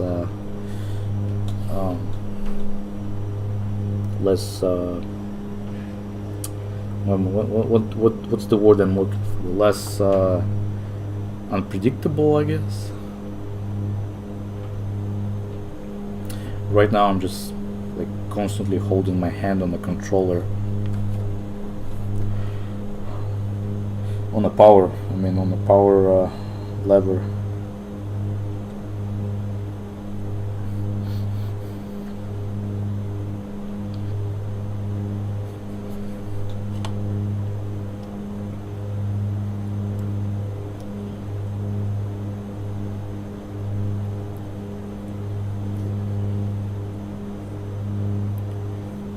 Oh, we got a VNAV here.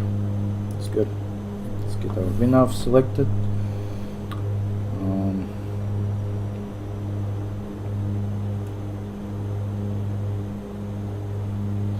Yeah, it's so hard to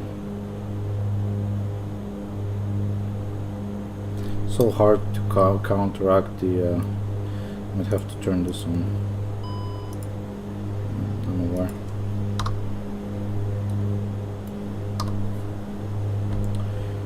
So hard to counteract all this air and stuff.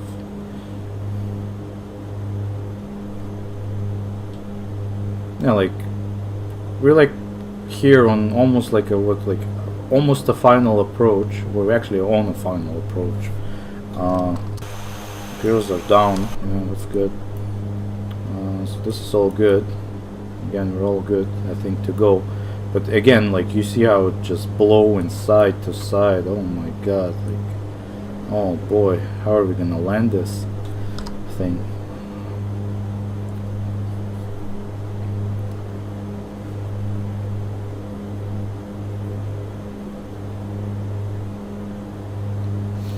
How are we gonna land this thing? That's the question.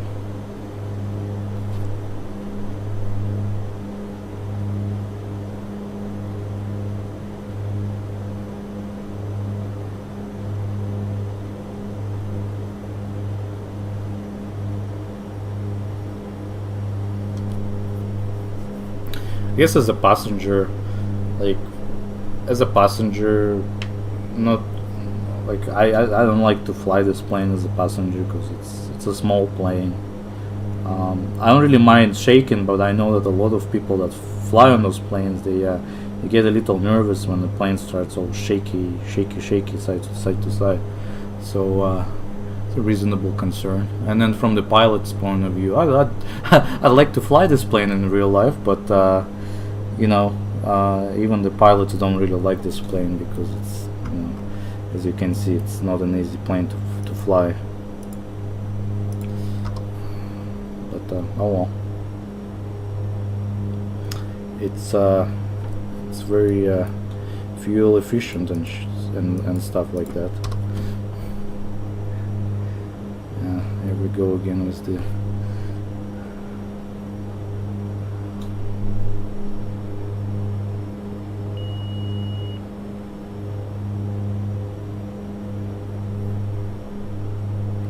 yeah, I'm getting lower and lower, and the wind is just not getting any better. It's all like side to side, up and down, side to side.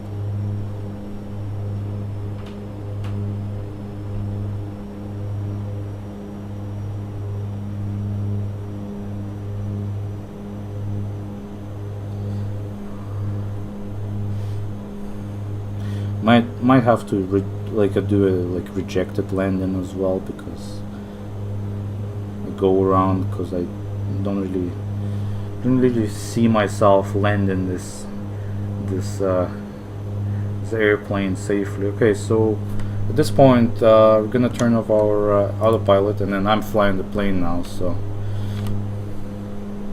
oh boy, oh boy, oh boy.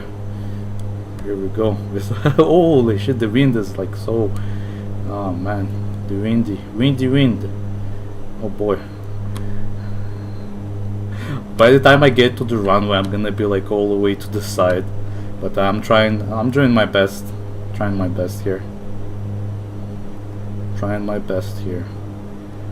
Little too high as well, which is oh well. Hopefully we don't overrun the runway like I did last time. Okay, brace for impact, as they say, because this is gonna be a hard one.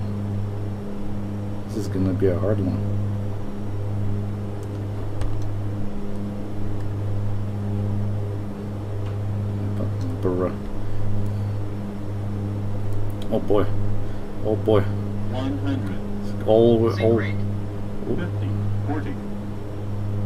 40. Yeah, and we're not doing that. That's why I'd say flip that. We're gonna go around.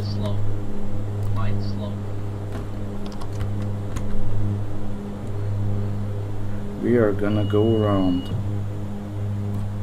Okay, missed approach. What's our missed approach altitude? Climb 6,200. 6,200. Autopilot on. Altitude select. Vertical speed. Okay, and then let's bring this down a little.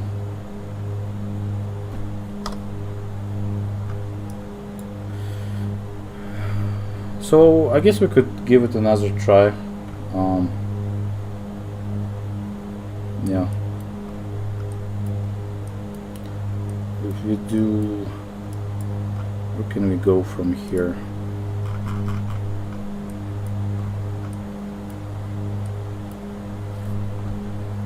Let's do arrival. And so I guess we could make a turnout to Otmag once we get a little closer to it.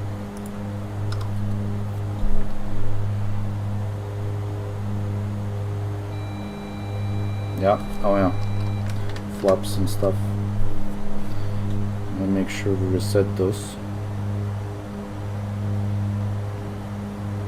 2,500. Good.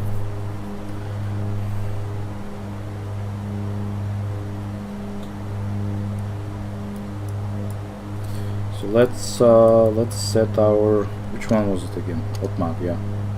So we're gonna do the direct Otmags on number 9, and then we're gonna try again.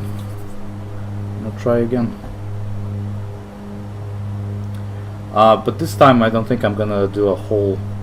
I don't think I'm gonna go all the way past this point. I think I'm just gonna turn at Pendrell and then down to Henry, and then I think we can have our everything we need set correctly by that time. checklists. It's gonna start over from here again.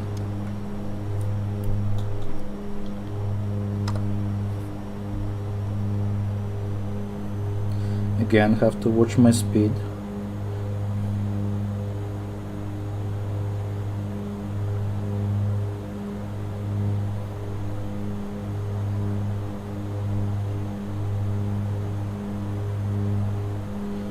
Have to watch my speed here.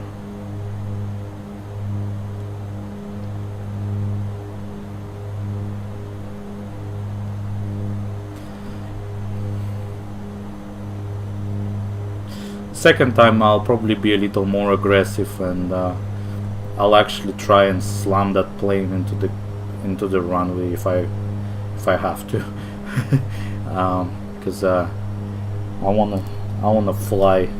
Like, I'm not gonna try and do like 6 attempts to land on the runway. Second is the last one. If I don't land, or if I have to land, then I'll slam it hard. If I can't, then I'll just fly to Edmonton maybe. I don't know. We'll see. Just don't feel like doing another. There was like a last few times I was flying, I couldn't quite, like, I was practicing and I couldn't quite get to the to the proper altitudes and stuff like that at the proper speeds. But now I actually know how to fly a little better because I have a little more experience. But the problem here is now the weather is against me, and now I'm have to try to, like, I was flying yesterday, I was doing a practice flight yesterday, but the weather was nice, and then today the weather is like freaking horrible. The worst day to be in Calgary, I guess.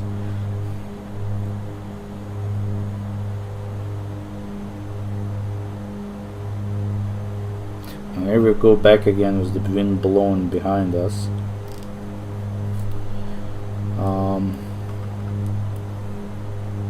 Yeah, and then we do. What does I keep saying Henry 7000? Let me change that. Where's my Henry flight plan? Henry should be at 5,100. Good.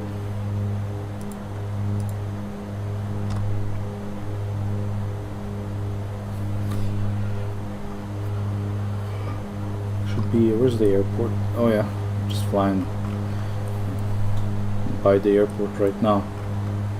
So yeah, that's the runway we were trying to land, number 29. Just didn't quite get there. We'll try again. It's okay. We'll try again. This everybody, like, I hear a lot of people always say, oh yeah, like, planes can fly themselves and stuff like that. Whereas in reality, that's not really the case. Well, I mean, the planes can fly themselves, but you still need a pilot to pilot the plane. People say, oh yeah, planes can land themselves. Well, not all of the planes can land themselves, and not at every airport they can land themselves. Like, sure, at this airport, plane can probably land itself, but probably not at that specific runway. Although it does have a ILS, I don't know if it complies with the Cat 3 approach, but in order for you to do auto land, you actually have to have a Cat 3 certified equipment and stuff like that. And this plane, for example, cannot do auto land, so you actually need a person to land it.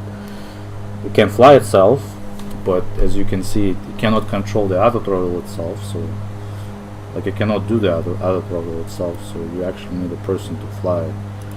And not basically the point to make here is, not every plane can fly itself, not every plane can land itself, and I don't know, like, there's not a single plane that can take off by itself. It's just if you don't have a pilot who can, bring the plane into the air, then you're not gonna be flying in the first place. So, and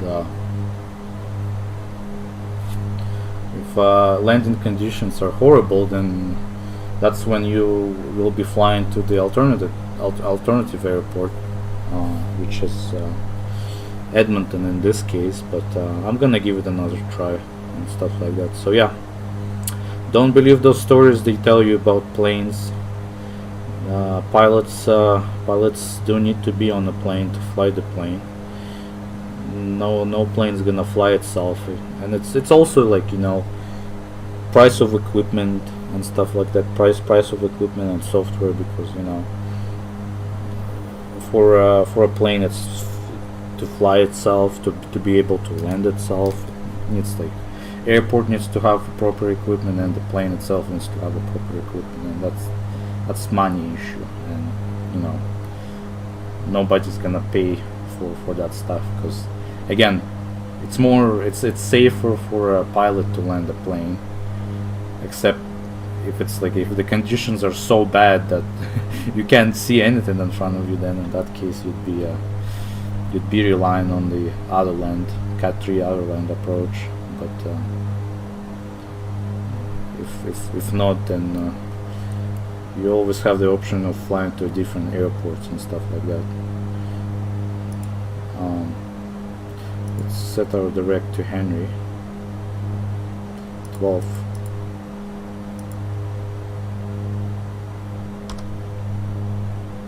And we'll try again. So let's set our flaps to 5. Our gear is still well, we have to bring our gear down, so I just have to remember to do that. Once we finish turning here, then I'll do that. Still flying.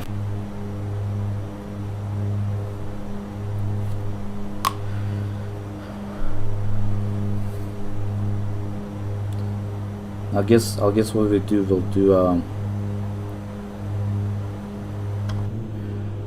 we'll see how the gear goes down from the passenger's perspective.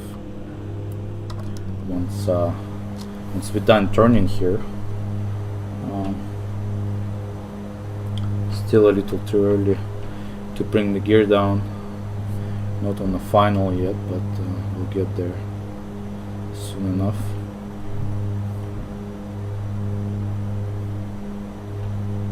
Well, it says still says the phase is cruise on here, but don't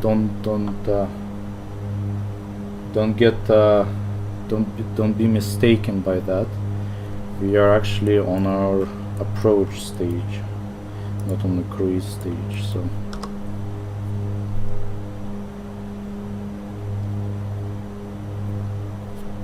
man.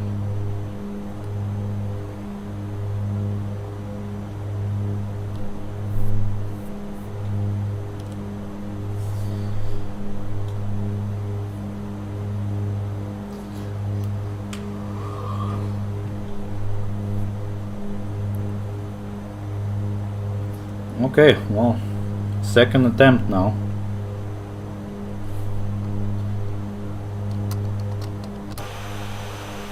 Gonna make this turn, and we'll bring our gear down.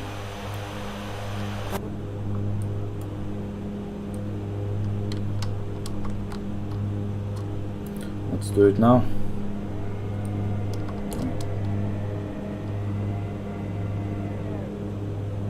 Pretty cool, eh? You didn't get to see much because I was sitting a little too close to the front there, but well. Okay, let's see. Flaps 10.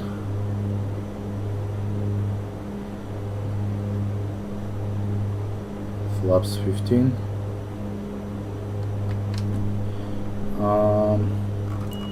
Selected altitude 3. Okay, hold on. Altitude select, and we're gonna do a VNAV. We haven't set the VNAV yet, so 1000.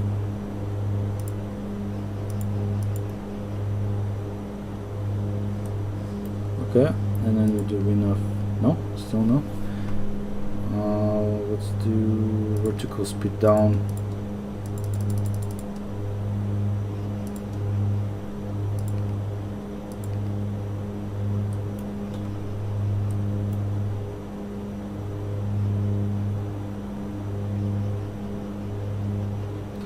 have to. So we're gonna have to go down a little faster here.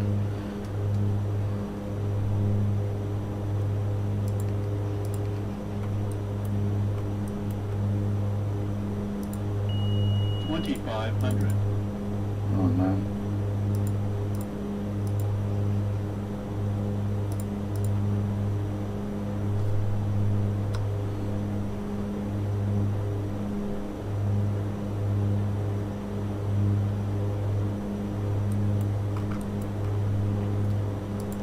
I wonder why it's giving me a hissy fit here. Doesn't want to go down for some reason. We're at 5,000.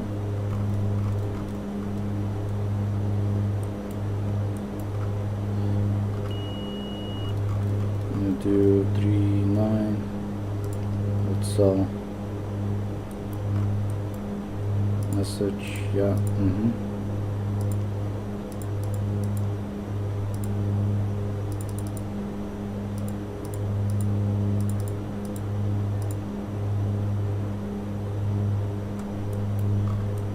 Can we arm it now?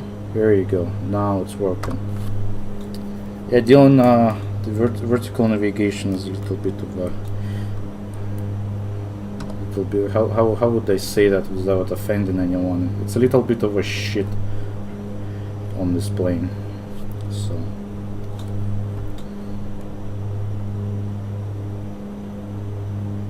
we're not going down. Why are we not going down? Looks like I have to take over and go down myself. Okay, so our flaps are 15, our gear is down, so we're good to go.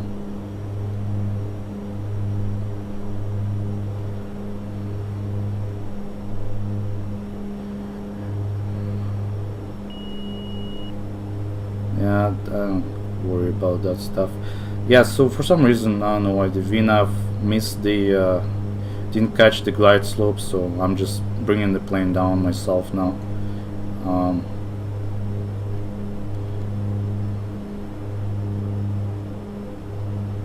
Let's smash this into the ground as hard as we can. Terrain. Yeah, I'm aware.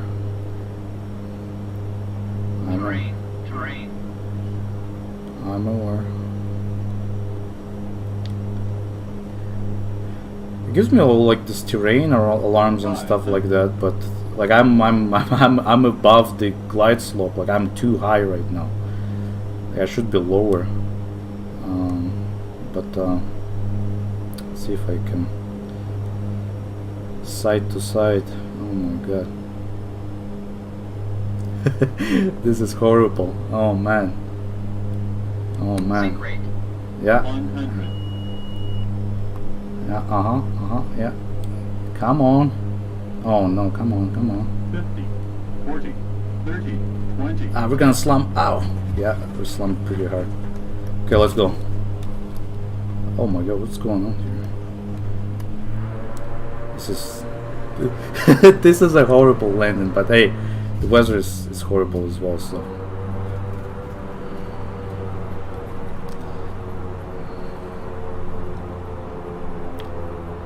That's the best. That's about as best I can do. You know, with my experience and how to fly this this little paper plane. But sure, all of the passengers are probably dead now. But oh well. They say shit happens, so shit happens. There you go.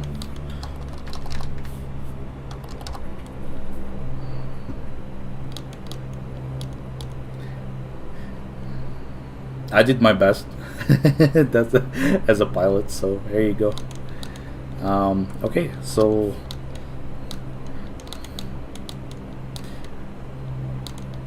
let's see. So taxi.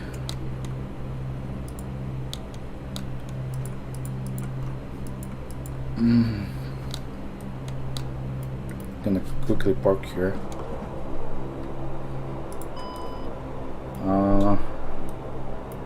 Gas lock, landing lights, off, strobe light, to red. Yes, I can turn this off. This is off, this is off. Flaps up. Flaps up. Pitot off. Transponder, we'll leave it on. And the terrain radar is off. Okay, now it's all about navigating around the airport. It's all about navigating around the airport. There's a... let me see where we're going now.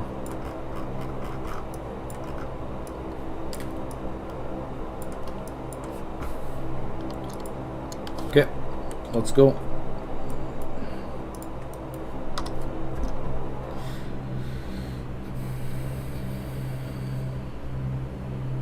I don't even want to look at the replay of my landing. I know it was horrible. But yeah. Next time when it's not windy, then I'll land it properly. Because it's again, it's weather and stuff like that. So I mean, if I would land this plane in like that in real life, there wouldn't be a plane anymore. There would be just, you know, just garbage on the runway. It's like you'd need to throw this plane out. You'd be recycling this plane after, because it's gonna be so trashed at that point.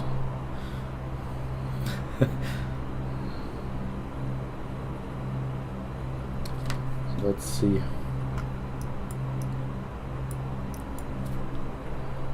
It's gonna be nice and easy, just following this taxiway straight to our gate 59. Just as long as we are on Juliet, which we are. Well, normally we're crossing the runway, so we have to check for any planes. So I don't see any planes. There aren't gonna be any planes. It's just me in this lonely world. But yeah, it's a good practice to do so when crossing an active runway. Actually, I don't know if it's active, but regardless. Maybe I should have landed on 3.5. Maybe.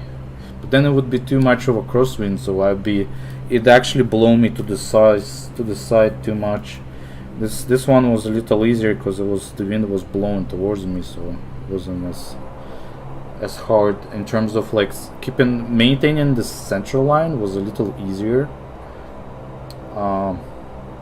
But I guess if I was landing on 3.5, then it would be a little harder to maintain that central line. But at the same time, it would be probably easier to maintain the speed, because here I just struggled to maintain the speed, and generally I had a pretty bad approach as well. Nobody flies planes like I do. Nobody should fly the plane like I do. But hey, I'm learning, right? So yeah. So seems like just about here we need to make our turn, and we're gonna be at where we need to be.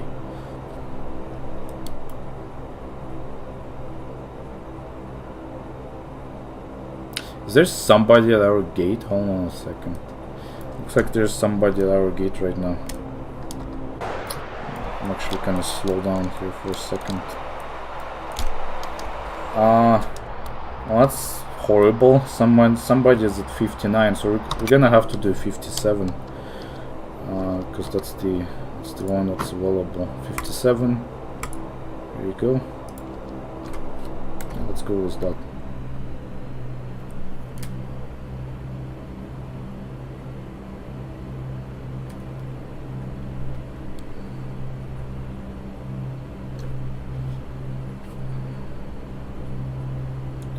And I always forget to turn off my taxi light when I get to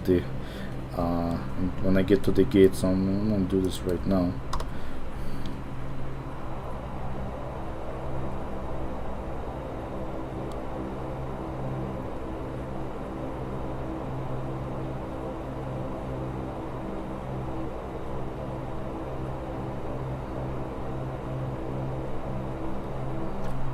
How's this working here?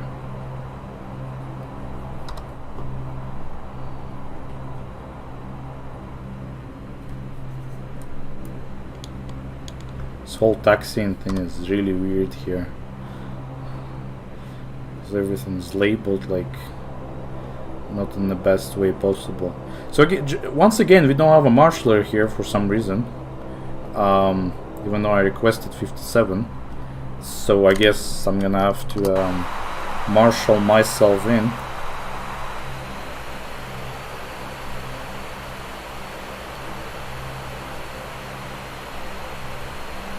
It helps to use the third person point of view. And I guess we'll just stop at the middle one here.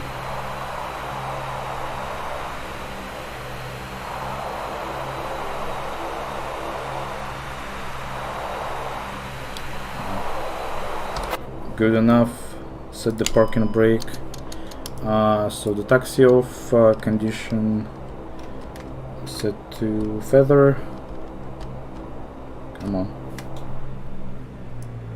Okay. So the bleed air is off.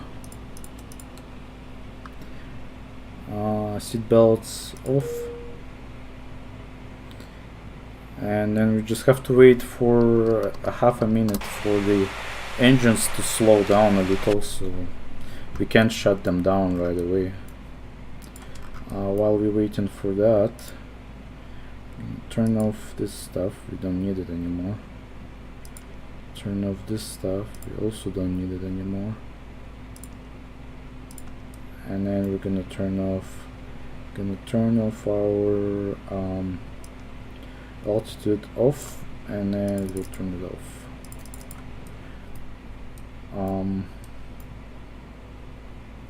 And I don't need this anymore, so I can also turn it off. So welcome to the Calgary airport.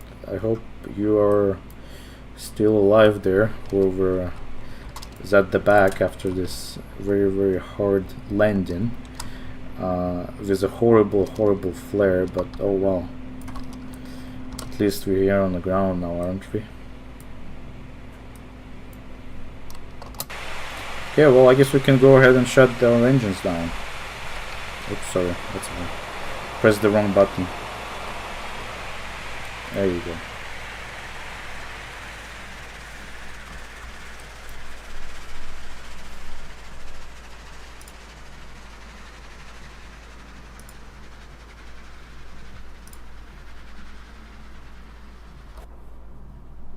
Okay, and then we can turn off our little red light here. And they're gonna start pulling towards us. Oh, I think this is gonna look weird.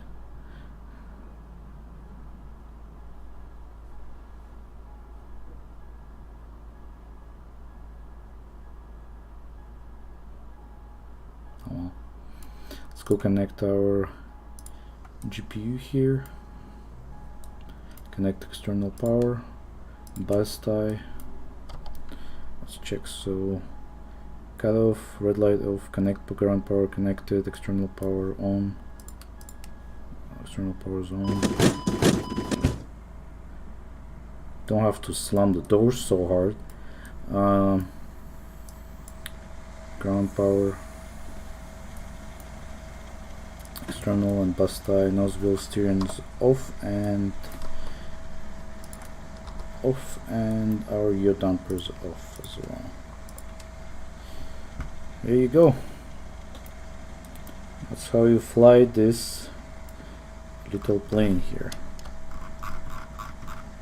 You can turn this off, and then we can turn this off. We don't need any of this stuff anymore. and recirculation fan, I'm just gonna leave it on for now, and the rest is fine. So yeah, thank you very much for joining me on this nice, wonderful little flight in from Fort McMurray to Calgary. I hope you enjoyed I hope you enjoyed joining me, and I'll see you next time when I'll have 767 ready to fly, once I actually learn how to fly 767. But yeah, thanks again for joining, and I'll see you again.